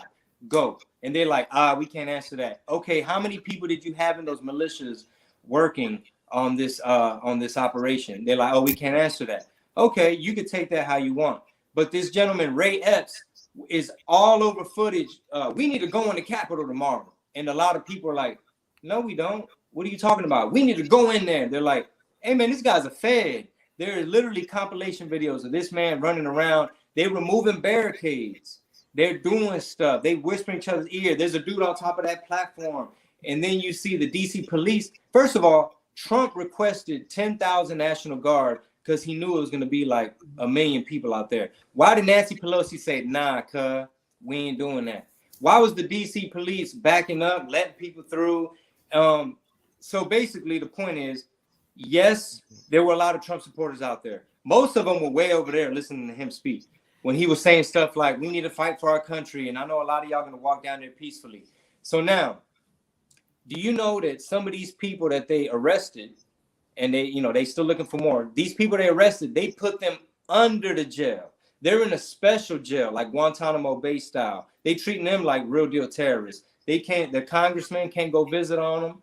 They barely get a phone call. The lawyers ain't really got access. A lot of them are being held. And I'm going to just say this because I know Jay Black finna get his popcorn. No, go for it. You good. You keep so I'm going. going to just say this because it's a lot to take in, man. It's a lot to take in. It's a lot. And some of it might sound crazy. Hey, Chingo, real quick. Because Sound like everything you're saying, I get it. I get it. Everybody has their angles. If that had been nothing but Mexicans running up in the Capitol, what do you think would have happened? Well, the only person died that day was an unarmed female, a Trump supporter. She's the only. There was also before you deflect on that, what do you think would have happened if that was Mexicans and they would have just ran up in there and said, American just Mexicans? American citizens? No, American, yes. Mexicans are American citizens. Like, let's be clear. Mexicans are American citizens. Black people are American citizens. So yes, I don't need the clarification on that. No, I'm saying if that was just Mexicans who had run up on there for a reason that they had, what do you think would have happened? You talking about Mexican Americans, right? Yes, Mexican Americans. Okay. Well, it's not the first time people done ran up in the Capitol. I just need the answer to the question. Probably the same thing. Were they unarmed? They're gonna be unarmed, right? Chingo. You're a Republican, Chingo. Chingo. You are deflecting, Chingo. Admit it. And I said Mexicans because we already know the answer. If that was black people who did that, that would have been a mass murder on those steps. Well, for one, I really don't like answering hypothetical questions, right? You know what I'm saying? I don't like answering hypotheticals, but mainly if you have all the same variables, exactly the same, like you got some feds mixed in, they're unarmed. How many Antifa was mixed in? Chingo, they rushed the Capitol. And because they thought they were stopping a crime. Dog. And if black people thought they were stopping a crime and civil rights, Malcolm X, they brought the militia out. They brought for one dude walking up the Capitol. One dude. Yeah, when was that? In the 60s, right? Yeah. And what has changed? I think we've come a long way, man. We got to start giving credit to the fact that this is the #1 country in the world. First of all, Mike, this whole show that you're doing wouldn't be possible in a lot of countries. Like freedom of speech, we need to hang on to that as much as we can. And you're absolutely right. But the only reason it's possible because people had to die in this country for it to be possible. And people still have to die now in order for people to get equal rights in this country, which is insane that in 2022. Who don't have equal rights? Who don't have equal rights? Can you tell me? I'm going to tell you that the school system is based on property taxes in this country, which is ridiculous. That is not funded by the government. I'm going to tell you that the kids that are sitting there in inner cities right now that I used to live in do not get the same education that my kids get right now in the school system that they're in right now. It's been systematically like that forever. You're talking about public schools, right? Yeah, I'm talking about public schools. Yes. You know what I call them? I call them government indoctrination camps where they go to get brainwashed. But the unfortunate part is I got in my tax bracket, my kids get the good brainwash. Yeah. They get the good Yeah. brainwash. Yeah, Your kids get the good brainwash too. Yeah. My 13-year-old, I made sure that she's in private school. She ain't got to do the mask. They don't have like mandates. They get to still socialize and breathe fresh air. They teach. She goes to like a Christian private school, so they learning Bible verses. They not asking them, well, what gender do you want to be? You sure you don't want like a boy nickname? And we won't tell your parents. You know what I'm saying? We're going to have trans bathrooms and trans locker rooms, and we're going to have a trans boy swimming on the girls' team, whooping all the girls. Like all this backwards, we done lost our mind with some of this stuff. And I'm not even gonna put resistance because I know I have a problem with that. And I don't know if I'm right. I'm 50, so I don't know if my mind isn't open enough. All I'm going back is to rushing the Capitol. Yeah. So look, like you cannot decide because you're mad. All right, I'm gonna say this. I'm gonna say this. Okay, I believe rioting is wrong. I believe political violence is wrong. You're not supposed. You're able to walk in the Capitol when it's allowed. You know what I'm saying? You don't run up in there. Hold on, Mike. Just hold on. No. I'm good. Yeah, hold 1 second. Go ahead. So if they committed a crime, they need to be charged and have due process. In this country, you're supposed to be innocent until proven guilty. Let them have a court date. Charge them, and then they need to serve their time. But you're not gonna hold people in a pre-trial setting. You ain't charging them yet. You just holding them as like a political prisoner. They being held like that because they white boy Trump supporters. Who got bailed out in 2020? Kamala raised money. It was Antifa and BLM and leftist Marxists tearing down black neighborhoods, black-owned minority business. You have support small black-owned businesses are going across the street. I am so pro-black that I'm against some of this stuff that was going on in the summer of 2020. And I understand we got to sometimes march peacefully and do stuff like that, but they were getting bailed out. So check this out. The people that was tearing stuff up, some of them were minorities, looting and stuff, they got bailed out by Kamala and some of her colleagues. They raised GoFundMe money and they were bailing people out. So, sure, they weren't rushing in the Capitol, but it seemed to me like you got a little bit of privilege if you got some, you know what I'm saying? I got a little bit of brown privilege. Well, you said they were held. You said the people were held in what? They were held where? So right now they have a special jail. It's in the Capitol. It's a DC area jail. A lot of congressmen try to go and check. Well, not a lot. A lot of them don't care because they sell out. A handful, a couple Congress people say, hey, I represent the state of Georgia. I want to see how some of my people are being held. They still have some rights. They're still U.S. citizens. You can't treat them like ISIS and jihad. So that's because we are their constituents. And so when you're in government like that, whether you're on a local level or whatever, they're still considered your constituents. And that's one of their privileges or rights to be able to go in and say, and they're invoking that privilege and that right to go in and say, I want to see how my people doing, or I want to see how you're treating my people. Yeah, and they weren't really giving them access. But my thing is, like, the things that they did in the secret cell that you said, the secret cell under the White House, and you wanted to know who doesn't have equal rights. Blacks and Hispanics, they're doing that in open public cells. Well, I mean, our judicial system needs a whole lot of work, man. Like Kamala Harris had people on death row, and she hid evidence that would have freed them, but she wanted to keep them for the cheap labor, so that Victoria's Secret and all these big companies and whatever, all the stuff they were making in there.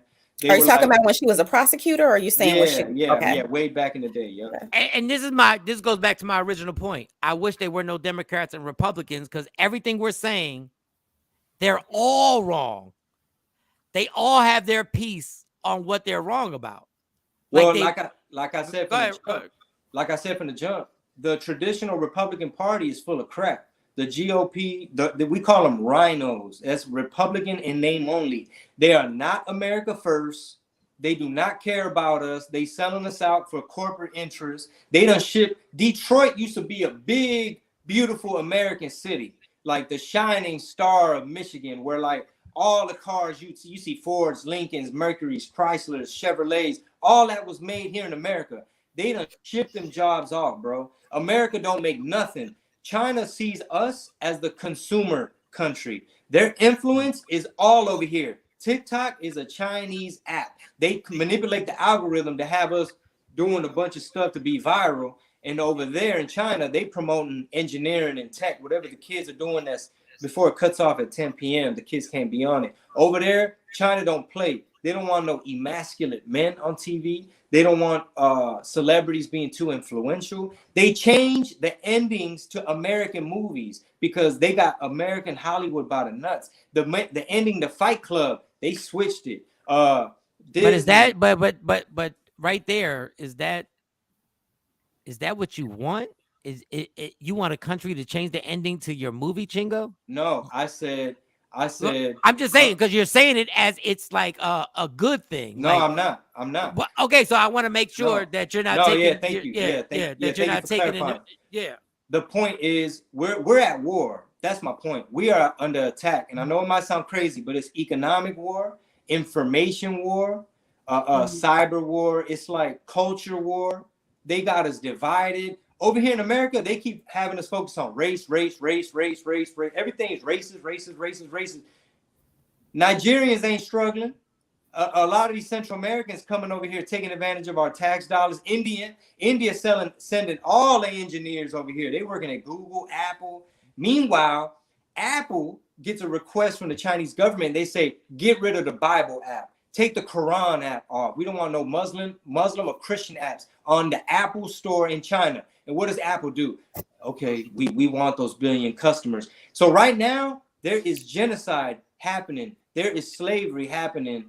They taking organs out of people in China. They snatching people up, putting them in the camps. It's a group of people called the Uyghurs. They're Muslim. They're from a different part of China, and they got them in them camps. So when we got these Olympics happening right now in Beijing, all these American NBC, ESPN, Coca-Cola, they're over there sponsoring the genocide games. And we over here looking goofy, not knowing that, every time we buy some shit made in China, we helping this communist country. I've said that on my sports podcast. I've said what you just said. I've said the same thing. But I just want to say losing jobs and like GM losing and things getting moved out. That's going to happen with Republicans or Democrats. That's what I said. Yeah. So I totally agree with you on the nonsense. Chingo, what's the last thing I just want to know? Is there a TV news source that you support, that you encourage people to watch? Let me say this. Fox News is full of shit. They're owned by Australians, the Murdoch family. Every time they talking about election discrepancies, they don't ever want to cover it. Trump just had a big rally in north side of Houston, 85,000 people. Fox News went there. They got their own little agenda. They playing both sides. So Fox News full of shit. CNN, they pushed too many hoaxes for me. To me, they lost a lot of credibility because they'll be like Russia collusion. They just be wrong so damn much. And everything they do is about race. And the future of democracy depends on it. And it's like, what are you talking about? Why you keep saying that? You know what? What's weird about that is that with the collusion thing with Russia, is that I do believe it happened, but I also believe it was once again Republicans and Democrats' fault for letting it happen, because Obama himself said he had information before the election started, but he never wanted to say anything about it because Donald Trump had already started saying the election was going to be fixed. It was going to be rigged. So he didn't want to say anything because he thought that would coincide with Trump's narrative. And that's my point. Y'all both fucked up. So we're never going to know the truth because unless the truth done came out. The whole Russia collusion thing, it turns out that it was Hillary. Hillary paid for this thing called the Steele dossier, and they were using like a Russian agent. Basically Hillary and her cronies were working with Russians to come up with this little story about it's a P tape and Trump. They got, Putin controls Trump. The only person that checked Putin was Trump. He said, y'all can't have that pipeline over there, that oil pipeline going into Germany like that. Nah, like why are we? Basically, this is what Trump did. Trump came in, when he came down the escalator, he pissed me off because I thought he called us rapists, right? He came down the escalator. He's like, we need to clean everything up. Like, we don't know who's coming through the border. He's like, we got all the America's getting screwed. These politicians are the swamp. We need to drain the swamp. It needs to be America first. And so now there was Russia collusion. Have you ever heard of Hunter Biden's laptop? Yes. Okay. There's a book out there called The Laptop from Hell. It's a sad, it make you feel bad for Hunter because he was on prostitutes and coke. He was spending all kind of money. But here's the bad thing. The Russia collusion I'm worried about is this laptop came out. The information came out. But Twitter silenced the New York Post, which is our fourth largest publication. They one of the oldest newspapers. They did a story about the laptop. It has emails, text messages, photos, and basically it showed all the text messages of all the deals, all the emails of them going to Ukraine, getting a bag from a company called Burisma. They were giving them, the Biden crime family, millions of dollars. China dealing with high upper military. Basically, they were playing us. China was like, they like spending their money buying off professors, scientists, actors, athletes, right. getting all that influence. So the laptop from hell, that's something that the American people, like Mo said, the American people did not have the opportunity to do their due diligence and see who's the lesser of two evils, who's more full of shit, who's going to send us to war, who's going to make taxes go up. But let me rewind to the beginning. You said Hillary. So there was collusion. Yes. My point is, if we go down Donald Trump's history, we will find also, we'll find some suspect collusional things. And what I'm trying to tell people is they're both at fault. If we really had the truth on everything, we'd find out that both parties could be charged with collusion with Russia. Well, that's all. And my confusion is number one, there is no news media outlet that we can go to anymore that's not biased on either side. And we're trapped in this matrix now that where do we go for the truth? Yeah. Because we don't have anywhere to go to the truth. Yeah, exactly. Because whatever truth we go to is controlled by somebody. Because you're right. Because it's an information war. We're under attack. When COVID just hit, China had a head start. They already knew ventilators were gonna kill people. But you had all these governors saying, we need 50,000 ventilators for New York. We need 35,000 ventilators. Trump need to get me them ventilators. You know what I'm saying? And then he delivered. If you really pay attention and look at some of these Netflix films that everybody's so caught up in, you can go back to 2017 and literally it looks like 2020. I mean, from beginning of the story to the end, when it comes to the mask, how the virus spreads, everything. And this is why comedians like me and Chingo Bling are important, because at a certain point we all gonna die, so you gotta fucking laugh. Listen, we all gonna die, so we got to the jokes. We gotta get back to the jokes. Funny. Chingo, man, I appreciate your time. I appreciate what you're doing, and I will say it one more time. I repeat this: you have never been scared to speak your truth. And what the fuck are we alive for? Unless we're gonna speak what we really feel is the truth. And I think that's dope that you stood up against people telling you to shut up and what are you doing? And I think people have put you, I've learned some things today about you and your viewpoints that I didn't know. So you know what I'm saying? So I think it's a good revelation. Go ahead. Yeah, man. At the end of the day, bro, we're all American. We all want the same stuff. We just want our kids to have a good education. We just want safe communities. We just want food on the grocery shelves. We want the dollar to be worth something. You know what I'm saying? We just want a little bit of peace of mind, like no new wars, strong economy, like mind our own business. And instead, we got sellouts on both sides selling us out. And like I said, man, I feel like we're under attack. They got us divided. And but you're absolutely right, man. It's all about the humor and remembering that, hey, we got to make it cool again to be proud to be American. They got us hating our own country. So anyway, I'll see you guys at the Improv, man. So real soon, Mike, Shawn, I'm going to hit you guys up. Y'all be safe. Thank you so much. Appreciate Chingo you. Bling, ladies and gentlemen. Chingo Bling. Boom. I like his setup. I gotta get one of them damn signs, the neon sign, and No, his shit look dope. It's pretty dope. I'll smoke out with him anytime, but not ever follow his policies. Action is in the building. But honestly, I love the fact that we have healthy dialogue. And I think we're starting to realize that we're not as far apart as we think we are. I just think there's a middleman and woman. They're middlemen and women who are trying to keep us like really far apart so we don't have conversations. It's almost like, you know, when you're in a relationship and you try and keep somebody, like you're in a relationship with a woman and her girlfriend is telling her the truth. But your job is to keep the truth away from her, right? You know, she just jealous of us, girl. Yeah. She ain't got no man. She ain't had no dick in a long time. Like, yeah, she's just a nasty, she's a nasty, lonely bitch. The last thing that person wants is to have all three people at a table and y'all get to talking. That's the last thing they want. Isn't a lot of times the game in politics is to create such a ruse that by the time you get to the end and voting, everybody's confused. And some people go in that booth and close their eyes and just say, Lord, let me just pick one and just quote and just press a button. Yep.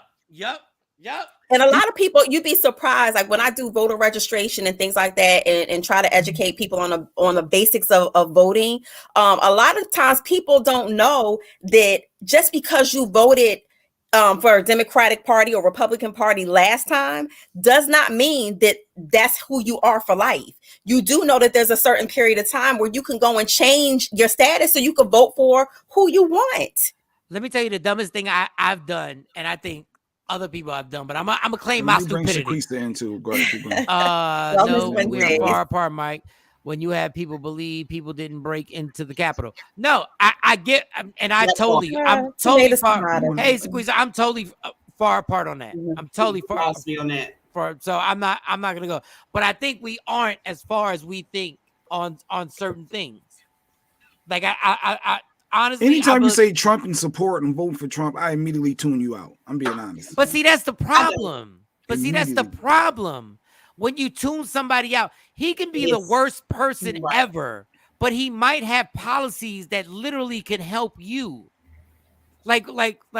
But if you're bad in any other area, I don't want you having power. If you're a horrible person, you've acknowledged. We've never had a president want him having power. There's no such thing as a president that doesn't have bad sides to them. There's no such thing. Well, that outwardly show it, openly display it. If Obama has some issues, he didn't openly put it out there like, yo, I'm not rocking with this race.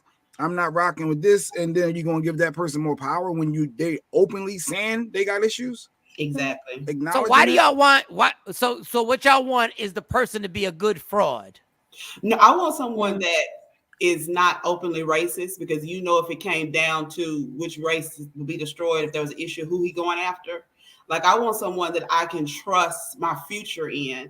And even though Trump he did have some qualities that he did for Black people, I found out later. But the fact that he's so vile, like, how can your country is going to follow the leader.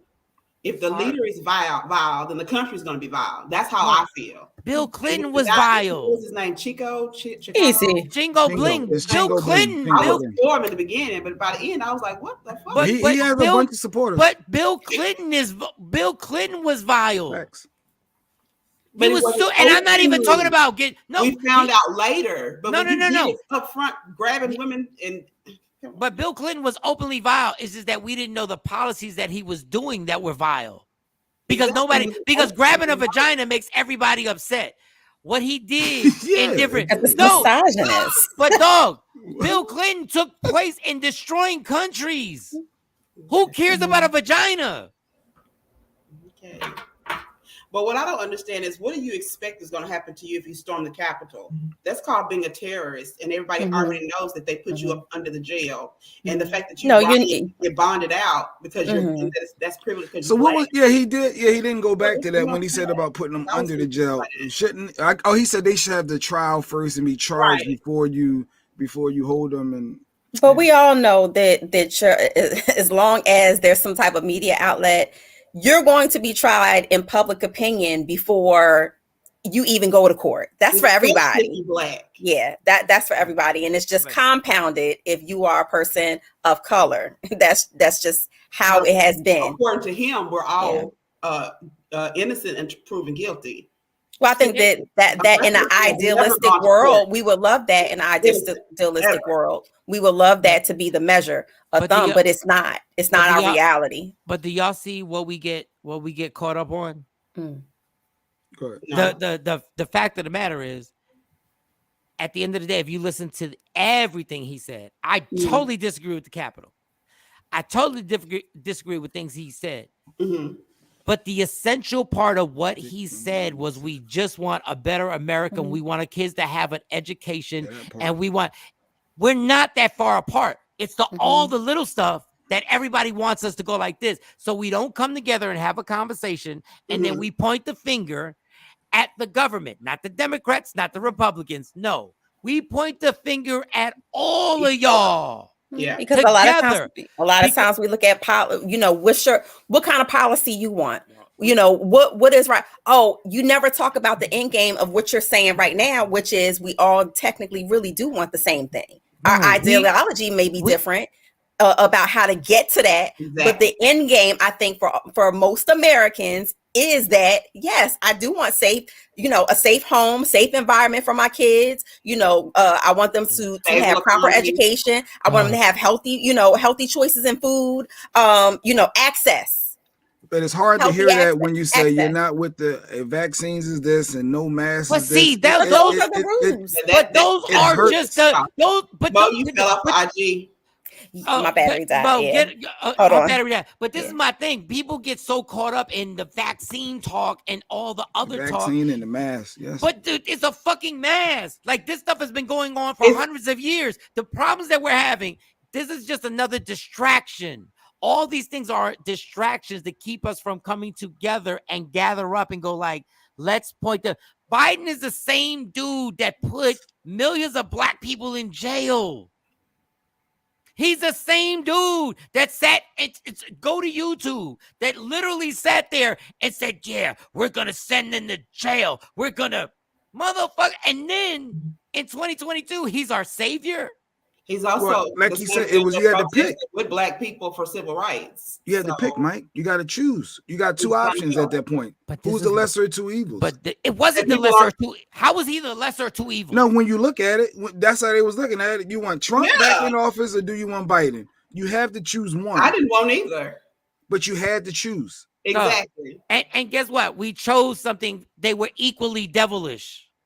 They're equally devilish. There is no lesser of two evils because the hood is still broke. People are still filthy broke. But the hood has always been broke. But you ain't. But that's what I'm. And the hood is going to stay broke until the hood decides that they're going to do it for themselves. Okay, and I get stop waiting for people to save us and start taking care of ourselves. But that is the problem. We have black businesses that are not supported by black people. Therefore, they go out of business, and then that hurts the community. And I understand that, but that is a separate you topic. Kamala. That's a separate topic. We're saying the lesser of two evils. There were no lesser of two evils. And nobody wants to hear that because we're so caught up in the Trump situation on grabbing vagina. There is no lesser of two evils. When you have to vote and you have to choose one, you have to pick one. All right, the facts are the facts. The last four presidents, who have been the lesser of two evils and who has helped? I didn't say that they would help. I said when it came time to vote, if you have that mindset, you have to pick somebody. But there is no lesser of two. There is no lesser of two evils. You have to make a decision. But I'm saying you're making a decision based on something. So you say don't vote? No, I'm saying you're voting, saying there's lesser of two evils. There is no lesser of two evils. So what is your solution? Not to vote is what I'm asking. My solution is to vote based on the policy, the person that's promoting the policy that affects you positively. Because there is no lesser of two evils. Because people, the prison system still hasn't been reformed. If I hear one more person say the prison system is going to be reformed, if I hear that nonsense, the prison system will never be reformed. It makes too much money. That's why we have to reform the judicial system. We have to vote for the judges that give us the time. We got more black judges right now in Dallas than most cities I know. Then nobody's holding them accountable. Okay. Well, I'm just saying. We got more black judges right now. We got a black judge that they're trying to run her out of being a judge because she's trying to do good. So where's her support from the community? And just because you're a judge doesn't mean that you have a gate to that back door, secret door club. It does not. It doesn't mean that you are an equal partner in the judicial system and playing that game. It doesn't. Listen to what we Unfortunately, said. We need the average person to get support. Make sure you vote. Oh yeah, by the way, you're broke. So make sure you do that. Make sure you make ends meet for your family. Make sure you deal with racism. Make sure you do. The odds is just stacked. The odds have always been stacked. The odds were stacked from us when we got out of slavery. When they released us from slavery, we couldn't read, we couldn't write, we didn't have nowhere to go, we didn't know how we was going to make our next penny, but we made it. So we got to stop excuses, and people talking about reparations. They're never going to give them to you. So get up off your ass and go get them for yourself. Go and make you some soap, make you some body butter, make you some hair products, and start making your own money and put it back into your own community. But nobody want to save us. Who the president is. But you also have to have access. And when you talk about education, we're in 2022, and people still don't have access.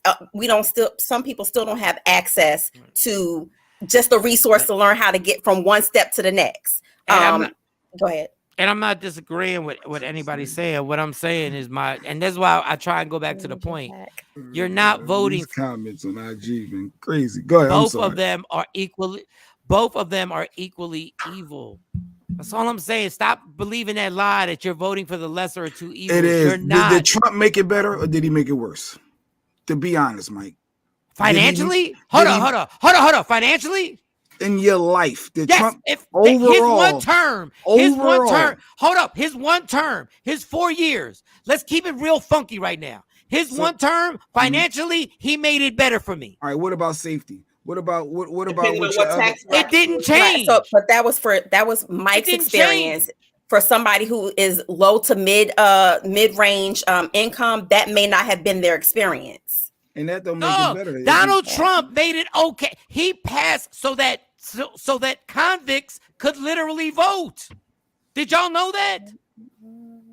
That felons could vote. But the thing is, and when we're talking about voting, though, Mike, we're talking about the personal experience. Do y'all know a felon can now vote because Donald Trump did that? I do know that felons can have their voting rights reinstated. Yes, I do know that. But what I'm saying is that's not a big deal. So to somebody who's never been a felon, that may not be a big deal to them because they've never had their rights taken away. So what I'm saying is when you're talking about looking at who you're voting for and who's the best person to be in charge, you might not look at that. That might be a super big deal if you have people in your family that have been locked up. Right. You might say, "Yo, he's the man," or "She's the man." She's the right person for the gig. But I'm saying these are the things when Jay says things were better. I didn't vote for Donald Trump. My neighbor wasn't outwardly the way they are now. Their chest is poked out. And why is that? They wasn't doing that. That is the worst, corniest shit. That is I'm just saying. No, you get what I'm saying. Let me tell you something. Let me tell you something. Cops were killing black people when Obama was in office. No one said they wasn't. All this white people. The only difference that happened is that white people voted. Racism. Was the racists more confident and outward, Mike? Are you going to admit that? No. They wasn't more bold. No. They didn't feel more empowered. No. All right. See, that's where the Trayvon Martin died when? Who was the president? That's not what he's talking about. That's not what I know they're not more emboldened. You're a Republican, Mike. The only thing. No. I hate the brainwash. The only thing that changed is that CNN put cameras on it. So they wasn't more cocky. They wasn't all right. That's your opinion, and I think they were.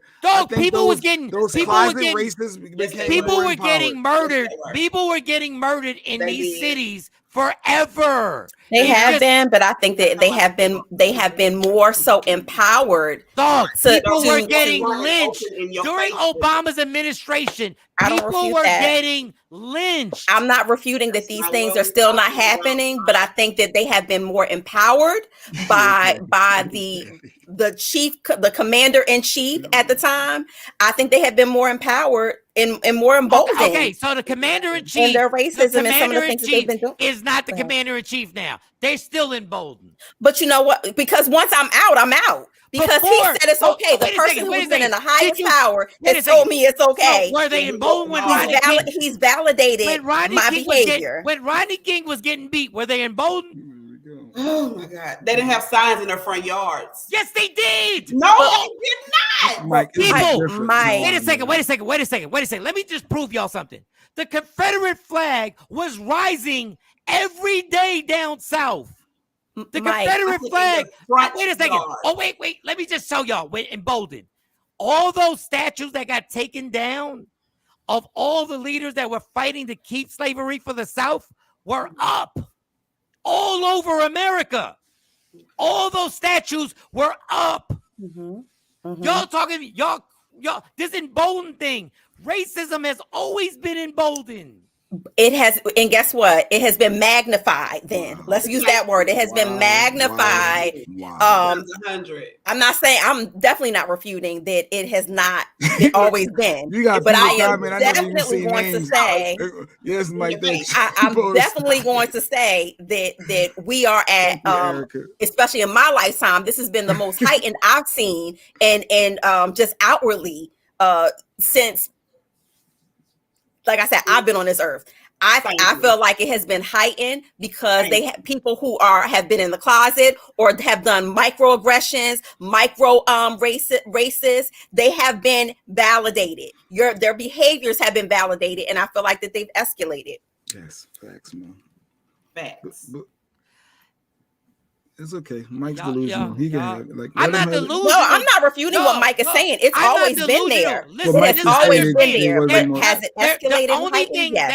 The only thing that has changed is that now there are cameras showing you on social media. People down south, the Confederate flag was literally up next to the state flag.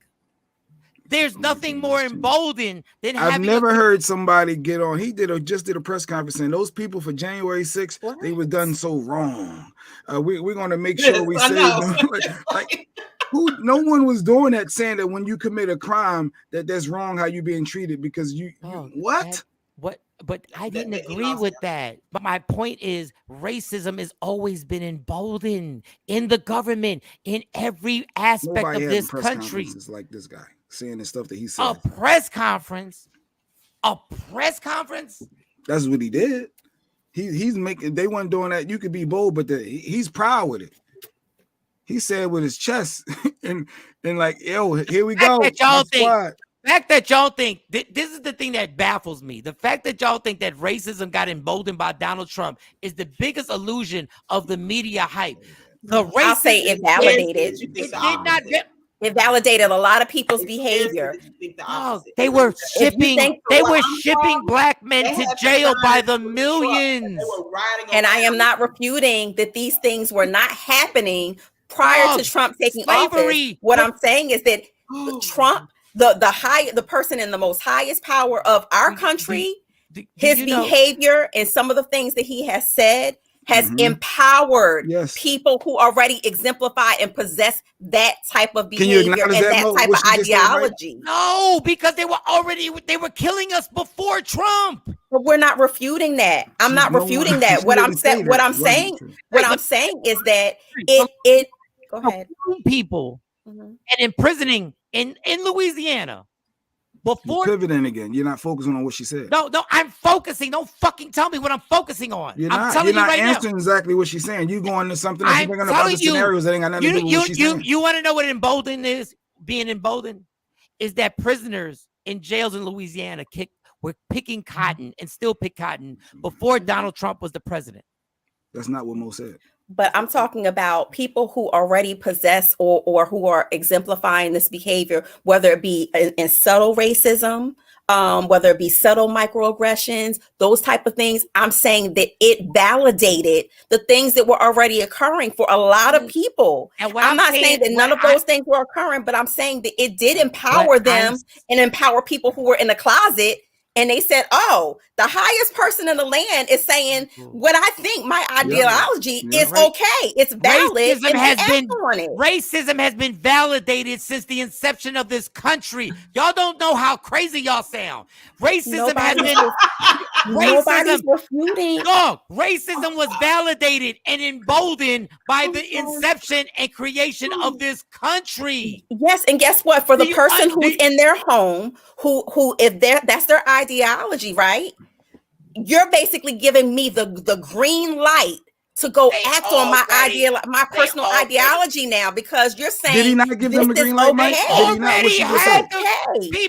already had the green light before. I'm not saying that, I'm not refuting that this did not exist. What I'm saying is that it heightened what was already a problem. It was already a problem. The things that were already going on, I feel like that it magnified the things that were already going on. It magnified it because there was a political situation and they put cameras on it.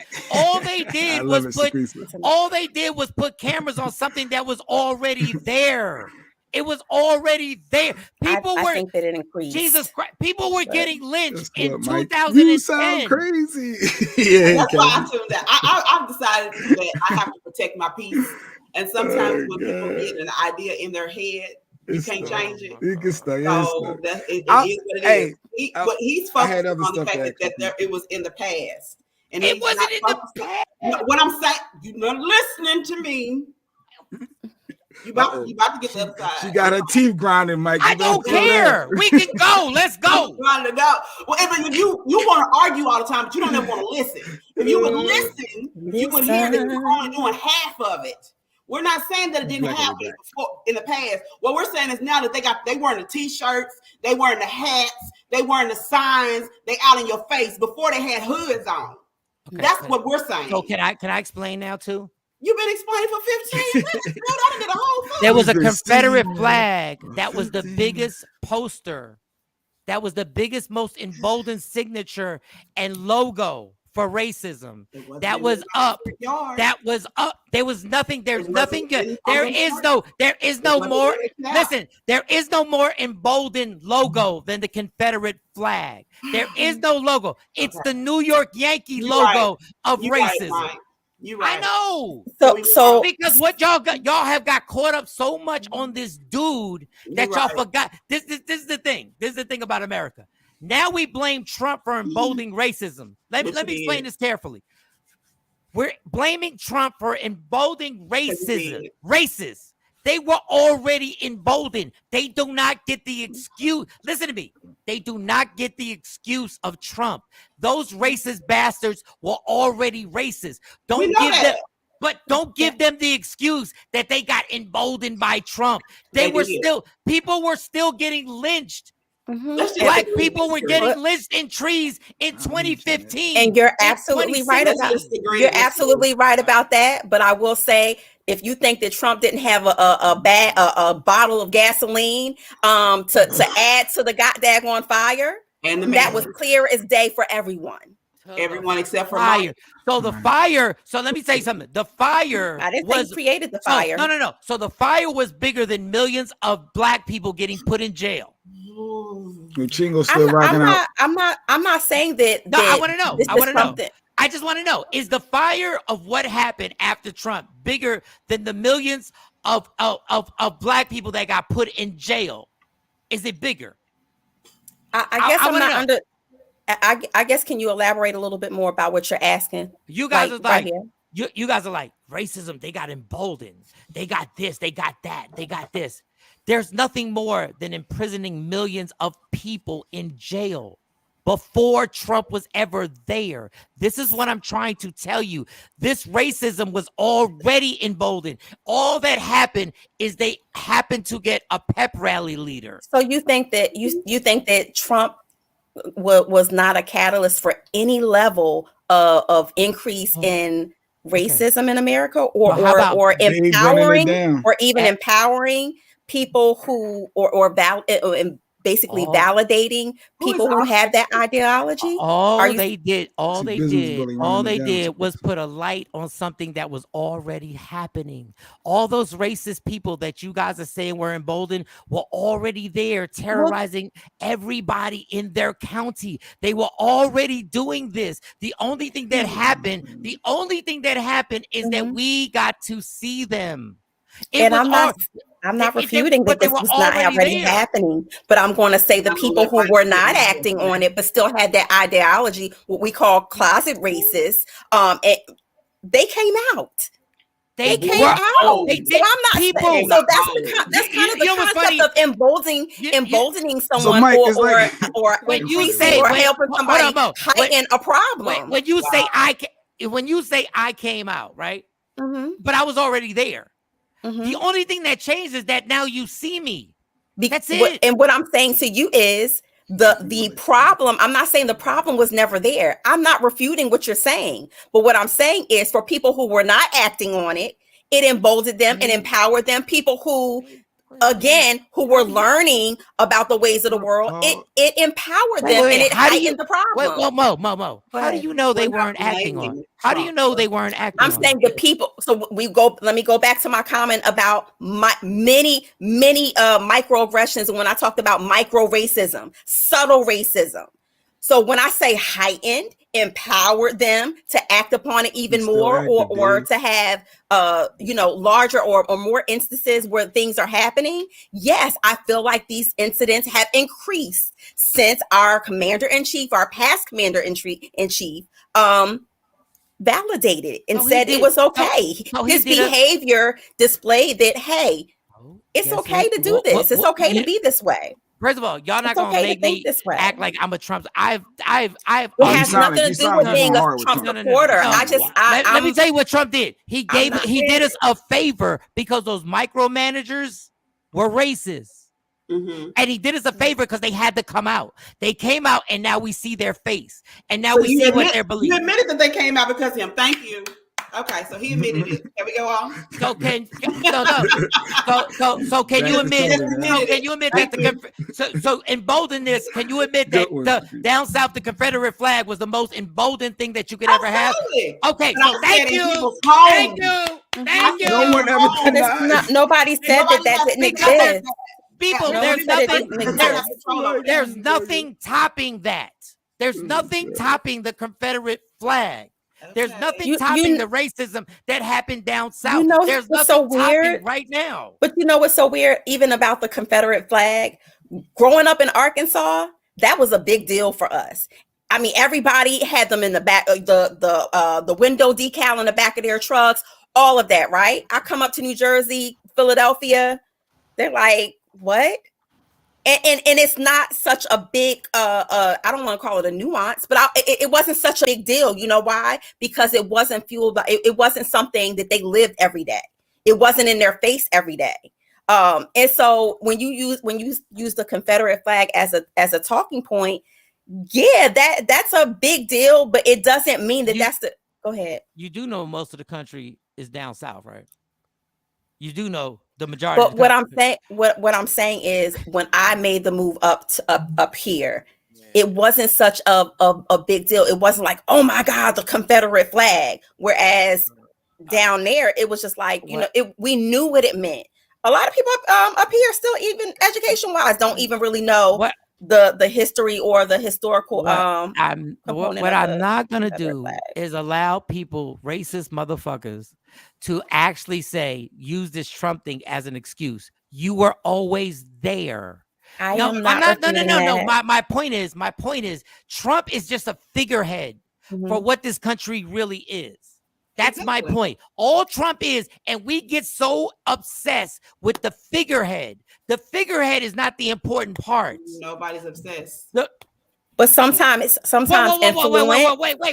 Wait. He finds one thing and then he goes on. Here we go. We're not obsessed with Trump. No.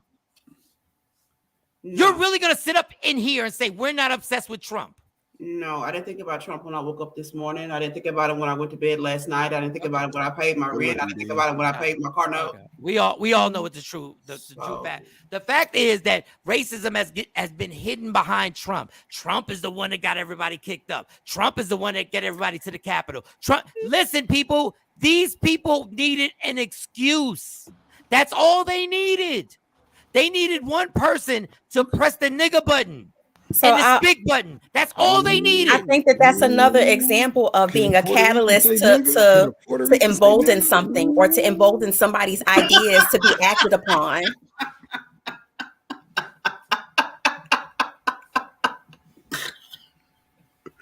Jay Black, you kill me. You're about to be less a square. Terrible. On another note, happy Black History Month. Absolutely, because Jay's just corny because he ain't got no aspects of the debate. Jay's no, y'all debate good. I just have my thoughts and opinions. I don't go to the back. No, because it's basic skills. You got because Jay got the basic 1 + 1 = 2, and I hate Trump. That's what Jay got. Jay got the 1 + 1 we equals have I our hate nurse Trump. practitioner. I saw the vaccine. This is what I wanted her to answer. Somebody that was refused a heart transplant because they would not take the vaccine, and I was bugged out. Like, wait. What does that mean? Like, they won't give you this heart because you refuse a vaccine shot.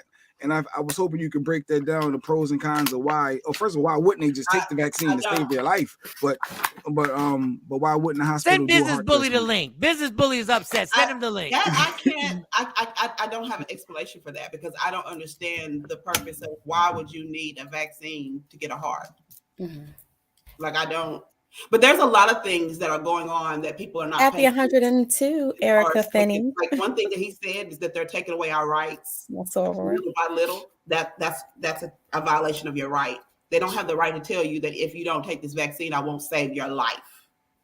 And that's a violation of a right. I was in Clubhouse, and this one woman was actually happy that the hospital made her father get a vaccine that he did not want because his wife was in the hospital and they told him he couldn't visit her unless he got the vaccine. And she was happy that, finally somebody made him get it. And I was like, well, if you had not wanted the vaccine, you'd been pissed off that they forced your father to get a vaccine to see your mother after they'd been married for 45 years. Like, I don't think people really resonate with anything other than themselves. If it doesn't affect us directly, then we don't care about it. So there's a lot of people that are vaccinated that are saying mad shit about unvaccinated people, not realizing that if it's been more than 6 months since you got your second jab, you unvaccinated too. Fact. So you're talking about yourself. Unless you had COVID and you got the antibodies and you're supposed to drag it out before you get it. No, there are people who have gotten COVID twice. On where you are. I'm right now writing a letter for someone that just got over COVID and her job is trying to force her to get the vaccine. You're not supposed to get the vaccine for 90 days. But they're telling her she has to get it. But she just got off COVID. Like she just returned to work from COVID. And they're saying, well, you got to get the vaccine. You're not supposed to get it for 90 days. Like they're taking away our rights to decide what we want to do best for our bodies. Next they're going to tell you what kind of car you can drive, like they already control how we do our hair. There was laws about how Black people can wear our hair as far as getting a job. So either get a doctor's note or get another job. How can you turn somebody down as a taxpayer? I used to think that was always the supreme thing. We're all taxpayers, so we deserve medical treatment. And now all of a sudden, I'm a taxpayer, but I'm not vaccinated, so I'm not going to give you a heart. When the fuck did that happen? It had. I'm sure it was an explanation behind it. I was hoping that it's ridiculous. Like when did it become that all of a sudden if I disagree with some type of policy that all of a sudden I can't get health treatment could it be because of it? Like this is could it be because their heart could go to someone that's actually fighting for their lives and doing everything possible? Oh, because their heart's more important because they're vaccinated. No, meaning that if I'm doing everything possible to save my own life, and the vaccine is proven to help in a lot of aspects. If I'm doing everything possible, versus me not. You're already vulnerable. So why would you take a vaccine that you don't know what's in it, that the people who did the research won't release the results of that study? That's what people don't understand. Like, well, I'm following the science. What science? Pfizer won't release their study. They're trying not to release it to 20. They don't have to until They don't even have to until what 2020. I forgot whatever the year is. Your this is response like isn't working. You want me to put something in me that I don't even know what it is, and I'm already on the verge of death. Why would I take that chance? Why this is literally because you're gonna die without your heart. No, You need a but heart, so hold take on. the darn vaccine to save your life. This is in like my if I got opinion. into a car accident, right? But I Jesus. didn't have my seatbelt on, and they go like, "We're not gonna save you because you ain't have your seatbelt on." That part. But if you have the No. seatbelt on, I'm That's gonna after save the you. fact. I'm thinking they're saying moving forward. If I got two people to decide to give a heart to, this person is taking the vaccine, doing everything possible to save their life, and you didn't. I guess they have to decide. Their How heart can is you better. say that not taking the vaccine? How do you know they're not I taking think the that's what vitamin? they're saying. With How do you know they're not wearing masks? How do you know they're not staying at home? How do you know they don't smoke cigarettes? Thank you. Right. Well, I'm sure they asked all those questions, but I just thought it was interesting that you couldn't get a heart transplant. How do you know if you're not if their vaccinated. family has bad heart conditions in their family history? And you know you can right. Thank you. There you go. And the thing History that of heart people realize is the vaccine is not the only way to protect yourself from dying from COVID. No, the fact that they're really telling people this. This is out of a bad movie, y'all. This happens in a really bad movie. But aren't there cases that of endocar what is it? Carditis, right? Okay, isn't there cases where that's happening, which is inflammation of the heart tissue, whatever, right? So that's happening with people taking the vaccine. Absolutely. So isn't that an oxymoron to say to somebody, if you don't get the vaccine, which there's a possibility that you can develop this condition? But if you get a heart transplant, isn't that kind of like going against everything? Issues that the vaccine could cause. You don't want to do that, and then you have to get a heart, and then you clot, and then you die. So it's like I don't understand the justification of trying to force someone to get a vaccine in order to get a heart. To me, it just seems like every avenue we turn, that's what the resolution is. Did you get vaccinated first? Or any type of health issues that you may have, are you vaccinated? Like that's the driving force. It seems right now in healthcare. Did y'all answer this question, Shaquisha? No, I didn't. Okay. After recovering from COVID, how long can one remain positive? My daughter is 3 weeks positive 3 weeks post initial positive results. The longest I've seen is 21 days. But really, if you still are testing positive, I would tell you to check your home because remember that COVID lives on surfaces. So you need to disinfect everything. You need to be spraying down the toilet handles, the doorknobs, the light fixtures, the sink fixtures, the doorknob on the inside and the outside of your house. You really need to be paying attention to making sure that you disinfect your home. Because if it's 21 days and you still positive, she's still picking it up somewhere there, if that's where she's staying at. Can you tell me when are these symptoms going to subside? For me, I reached out to you when I tested positive for COVID. I have severe, and I'm about 28 days post initial diagnosis, right? How long is the severe fatigue? And the shortness of breath, those things, when are those things going to dissipate? Are you still having insomnia? I can't sleep at all, actually. And then in the morning, right before I'm supposed to come on this show, of course, I get this heavy, feel like there's a 200-pound man on top of my shoulders. Don't blame us for that shit. Don't blame us. I literally feel like, like I'm physically being held down. It feels like it's a physical force holding me down to where I'm that fatigued and can't get up. When is that going to clear? Everybody's different. There is no. I woke up yesterday with a pain in my neck that scared me because it was sensitive to touch. Out and she still haven't. Yes, I have overactive nerves to the point where when I went to get a massage, my back, it hurt so bad for him to just touch my back. Soft touch. 90 days. Golly. Oof. They trying to get everybody sick. Oh yes, I'm negative. I've tested negative, thank God. But the symptoms are still there. Yeah. So I'm just people who say that you have COVID and you're done. I went 2 years unvaccinated without getting COVID. All of a sudden, Yes, thank God. You know, thank God. I still faithfully wear my mask, and in certain situations, I double up. I never wore the cloth mask. Always wore an N95 or a K95. And in some instances, I wore two. So when they say, you know, these things don't work, washing your hands, making sure I constantly wash my hands and kept everything cleaned down in my house, outside doorknob, all of that. When does it become and I'm sorry, everybody who caught COVID during Christmas, you can't tell me that there wasn't something that went on why everybody all of a sudden that I knew was like, yeah, I'm positive. Everywhere I turned, everyone was positive. All right, you know, I just came in the middle of this, so this has nothing to do with Mo. But everybody was cleaning knobs and cleaning handles, but still sucking raw dick. All right, go back to y'all talk. Go ahead, y'all. I'll be back. Go ahead. I don't know what you're talking about. I watch everything that go in my mouth, but you know, I think that there's something that had to happen where there was a shift where everybody got it. What happened? You know, what happened? I was doing the same things, making sure I took precautions, wasn't going to events where there were, you know, a lot of people unmasked and things like that. What do you think the shift was that caused this sudden large surge of COVID positive people? I think it was the video that Falsey did telling people that if you were vaccinated, you didn't have to worry about it anymore. Let's bring in Dave, the business bully. I see Dave join. I know he was mad. Good morning, Dave. I love Dave. the glasses and the temple hat.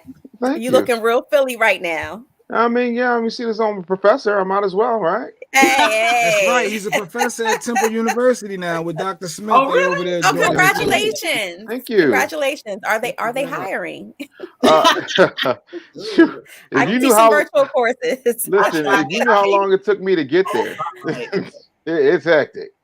But I'll always put in a good word, man. What's happening, people? So yeah, we saw you on IG. We got you coming back Friday for a full show, but you were upset on IG. Something that you saw that Mike said he's a Trump supporter. I think you was coming at Mike, right? No, I wasn't coming at Mike at all. Here's the thing: I neither support, encourage, or deny Trump. I deal in facts. The problem with black people, specifically black people, is that they run their opinions and their logic through their emotions, right? Eric Garner, Mike Brown, Trayvon Martin, Sandra Bland were blatant racist deaths. Cannot be disputed. Oscar Grant was killed. That's who Fruitvale Station is based on. Donald Trump was nowhere near Washington at that time. White people have been emboldened over the past decade and a half. That did not start with Trump. Those are facts. Just because Trump gave them a sounding board did not dissuade the fact that they were already bold before that Nimrod showed up. And to act like he didn't is utterly ridiculous. Because when you look at the facts, you're going to have to explain to me how somebody is sitting outside, minding his business, being accused of what's the word I'm looking for? Oh, selling Lucy's, right? And says, I can't breathe. All that did not happen under Trump. You're referring to Mike Brown. No, I'm referring to Eric Garner. Mike Brown was accused of stealing from a store. Right. And got killed. And that whole situation happened just outside of St. Louis. And there were all types of fights and riots, and nobody trusted that police department. And Donald Trump was in New York shooting The Apprentice. I'm not defending him, but I need to state facts. When we start talking about what I feel he did, you can feel however you want. I feel like I'm a Speedo model. Do you want to see me in Speedo sexy model? There's somebody out there who probably think you are spectacular looking. Are you on your phone or your laptop? I'm on my laptop. I got my phone. You need me to get on IG? Yeah, because this is all you're saying, what you're saying, and I want you to continue. I've been saying the same thing, but the squares didn't want to listen to me because I'm too loud. Because I think that no one refuted you, and I think we said that over and over. You didn't. No. You don't speak for the other squares. You didn't refute. Spoke for me. Jay Black did.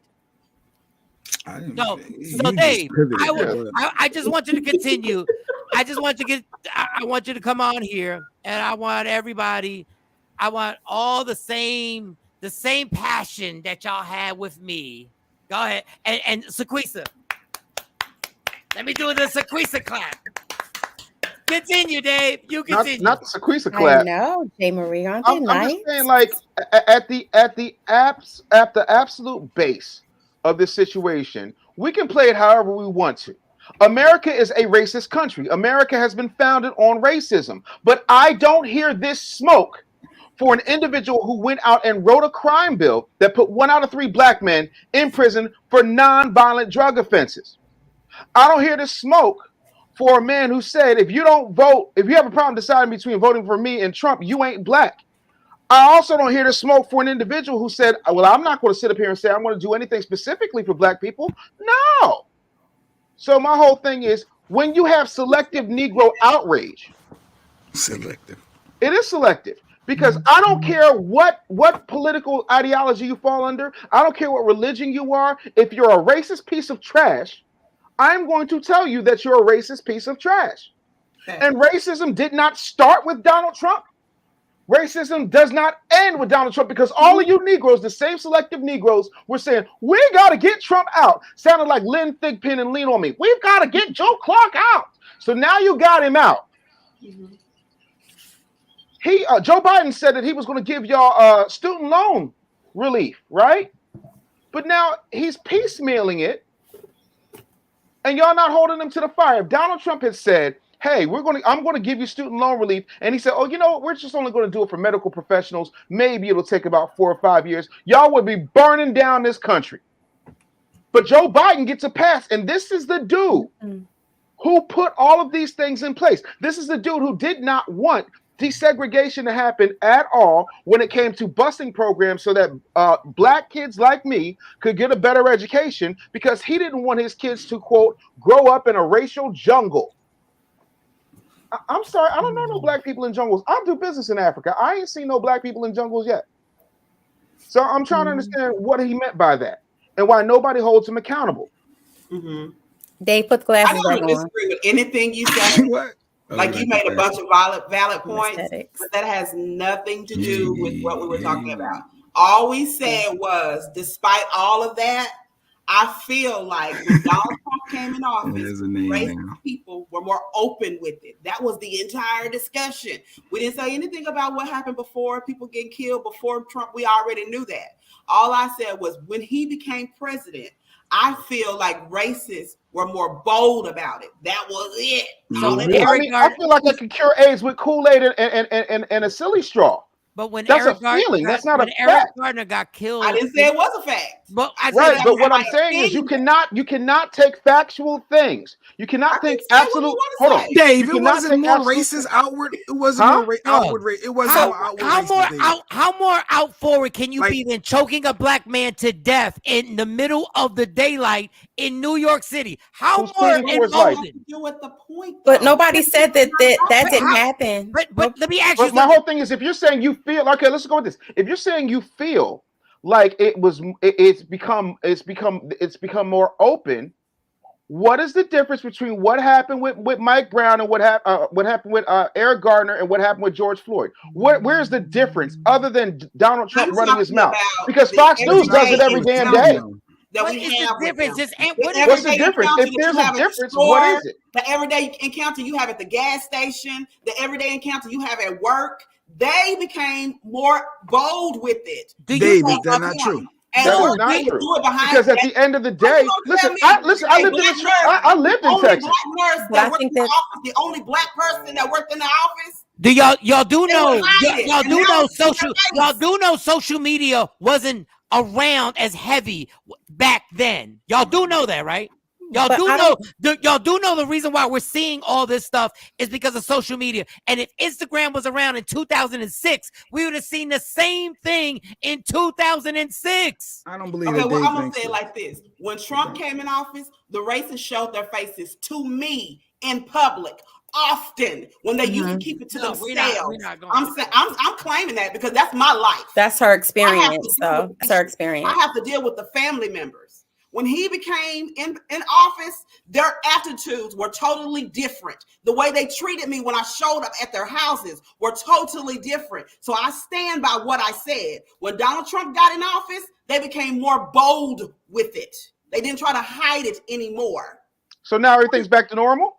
I didn't say No, that. that's not even. But it's Donald She Trump. just wants you to acknowledge what she just said. But it's Donald Personal Trump's experience is one thing, but when you make blanketed statements like that, because the data, like your personal experience, your personal experience might be exceptional, and exceptions do not disprove the rule. But I don't think that Mike was going off of.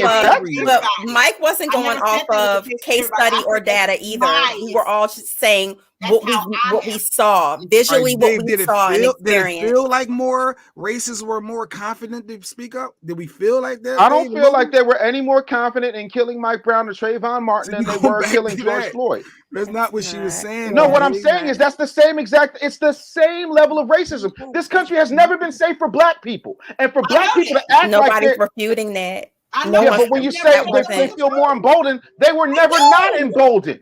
The only thing that they're doing right now is being more vocal. So you hear it more. No, it's not. I'm going to do that's what she talking about it versus being about it when they've always been about it are two different things. But there are people who have that ideology. There's some people who have that ideology but don't act on it. And there's some people who, if there's somebody who is putting lighter fluid on a small fire, meaning their ideology, then that means that they contributed to them acting on it. Do you know all I'm saying is that go ahead. Do you know how pathetic we are that we're just mad because we actually get to see it now? It was always there. It's always there. It's always. I didn't say that it wasn't. No. It's all. If I felt a certain way about you my entire life, and I was able, without saying anything to you, to affect your life, which is what racism is. I don't F with you, but I'm still gonna suppress you and oppress you. We're mad because they're actually saying it. Oh. I didn't say I was mad. No, I'm not saying you. I'm saying people in general. It actually did me a favor because now I know who to watch. And I said that you should always know who to watch. Like Ali said this back in the 60s. Ali sat up here and said, if there are 10,000 snakes, right? And out of that 10,000 snakes, there's 100 that are kind, that do well, that are, well-meaning, that support me. Am I going to just hope that the 100 make it to the front of my door? Or am I going to close my door to all of the snakes? So these snakes, you're in a country that is built on your oppression. Regardless of how bold they are. Any white people, just in case they. That's not what I said at all. What I'm saying is you should. Oh no. Hold on. You asked you. Let me be clear. Okay. I don't play semantics. What I'm saying is you should always be on guard as long as you are a black woman in America. Duh. Period. Regardless of whether or not they're out with it vocally or not, you should always come from the place of at this point because of historical and cultural significance in this country, I have to look until you prove yourself otherwise, because that's what they do with us. I was the daggone VPOM of CBS Austin, and a woman came into my office. I was in the elevator getting ready to go to my office, and she clutched her purse. Always. Wait. Let me finish. Then I say hello to the secretary. I go to my office. 5 minutes later, I get a call. It says, Mr. Anderson, your 9:30 is here. I said, okay, cool. Right? Because I was interviewing for a part-time position at my radio station. And you know what winds up happening?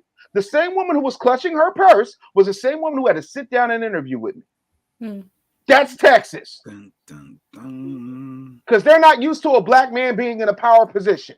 No, I always keep it in the back of my mind, even if I don't vocalize it, that whether or not they are racist, that every white person has one thing in common, and that's they all benefit from a system of white supremacy that this country was founded on. Just like they also benefit from the 500 years of free African labor that this country was built on and created a superpower. So I'm not saying don't befriend white people. I have plenty of white friends, and I would not be where I am without them. However, I would be a fool to think that a country that has been benefited exclusively for white people at my expense wouldn't have the majority of those individuals thinking that I was a piece of trash until I opened my mouth or they saw my bank account. Did you hire the girl? I just want to say, no, I didn't hire her. I gave her a good lesson. Okay. I gave her a good lesson. And she was beat, red, and embarrassed as I tossed her ass out. So I just want to say this.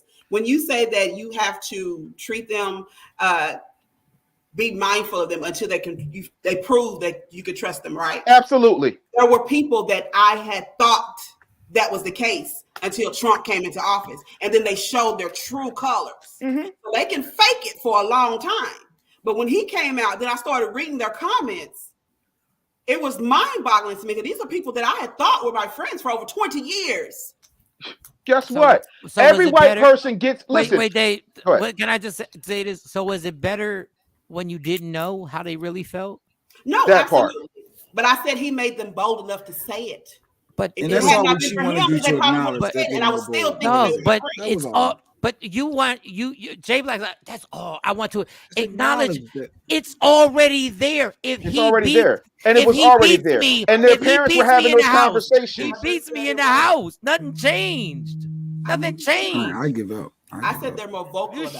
You should give up. I give up. Because you just want to you. But to embolden just means to impart boldness or courage to do something. That's all the word embolden means. But they already had the courage to do it. What they didn't have was the protection to say it. And the protection to say it, words ain't the thing that hurt me. You know what hurts me? When last night, a Karen came up to me at the gas station. So we got Mike to admit it, and she said, no. I admit that they're talking more. What I'm getting you to understand is that talking does not change the fact that it was already here. It does not change the fact that it's already been impacting you. Okay, listen, y'all. The protection that they have has always been there. It's called white privilege. They've always had the protection. This is what y'all know. Rodney King. What y'all in your feelings about is somebody actually. I'm not in my feelings. I just wanted to provide clarity so that you understand and don't misunderstand what I'm saying. What y'all mad? What America is mad about is that some white people actually said how they felt. Ooh, it's how they said it. And what they really said that they didn't like us. No shit. We didn't know that from 400 years. We didn't know that. And everybody's like, Trump is because of Trump. It's because of it was gonna be any excuse. Anyway. People, the same racial crimes that were happening against black people did not increase when Trump was in presidency. It's a fact. It did not increase. The actual crimes did not increase. Do you know when gun purchases went up? The election day in 2009 when Obama took office. Do you know when racial crimes started ticking up?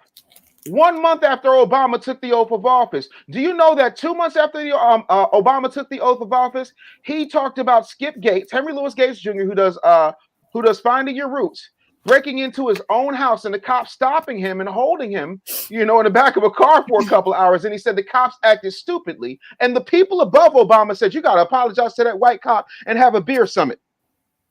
So the gun sales didn't go up because they thought black folk was going to take over and they had to protect themselves? No, because white people said, you know what? No, because you know what white people said? You know what white people said? The reason why they got their guns is because Obama emboldened black people.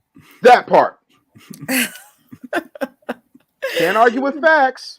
Not fired, Erica. We don't want to get you fired. You need them coins now. Erica, unless you want to come work with me, I can teach you how to make some money. This racism thing in America ain't no emboldened. This is at a high level at all times since the inception of this country. It has never gone down from 1 million. Never.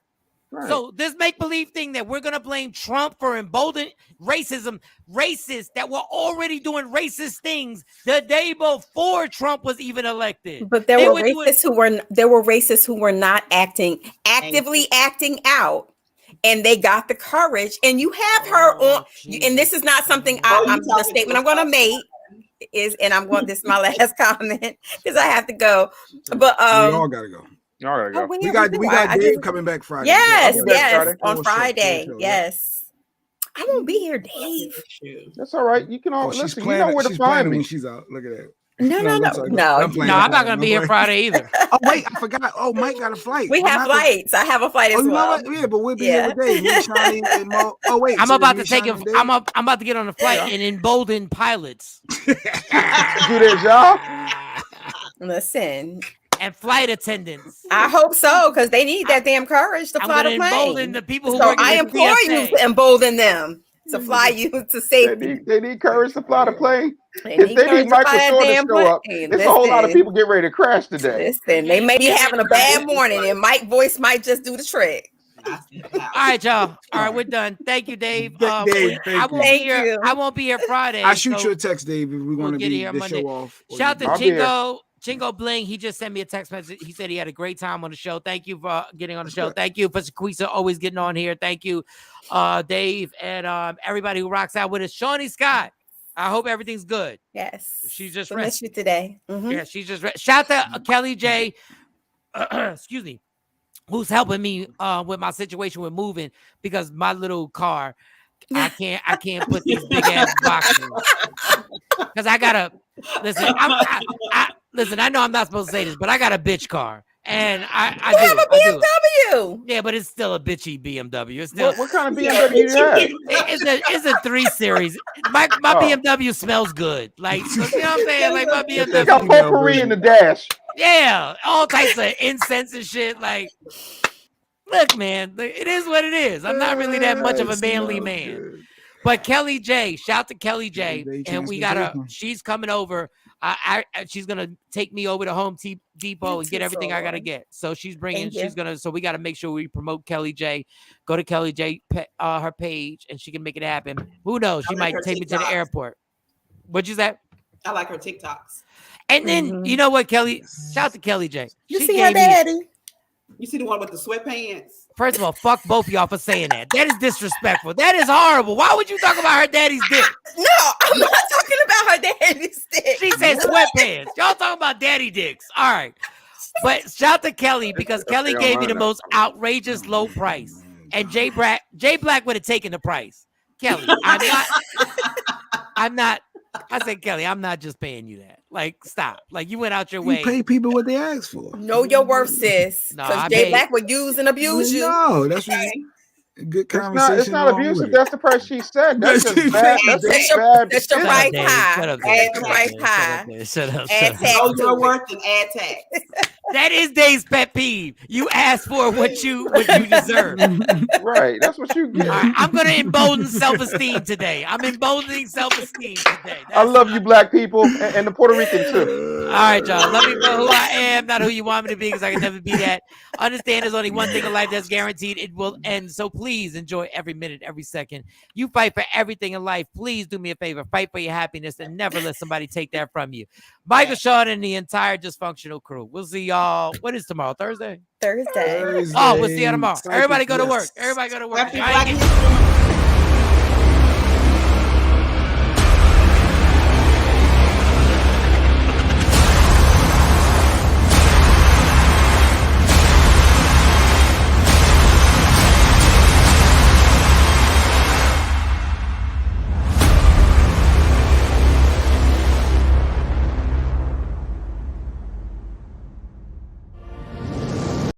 Michael Shawn and the Takeover Legends, where the truth hurts, but also makes you laugh. Baby, tap in. Tap in.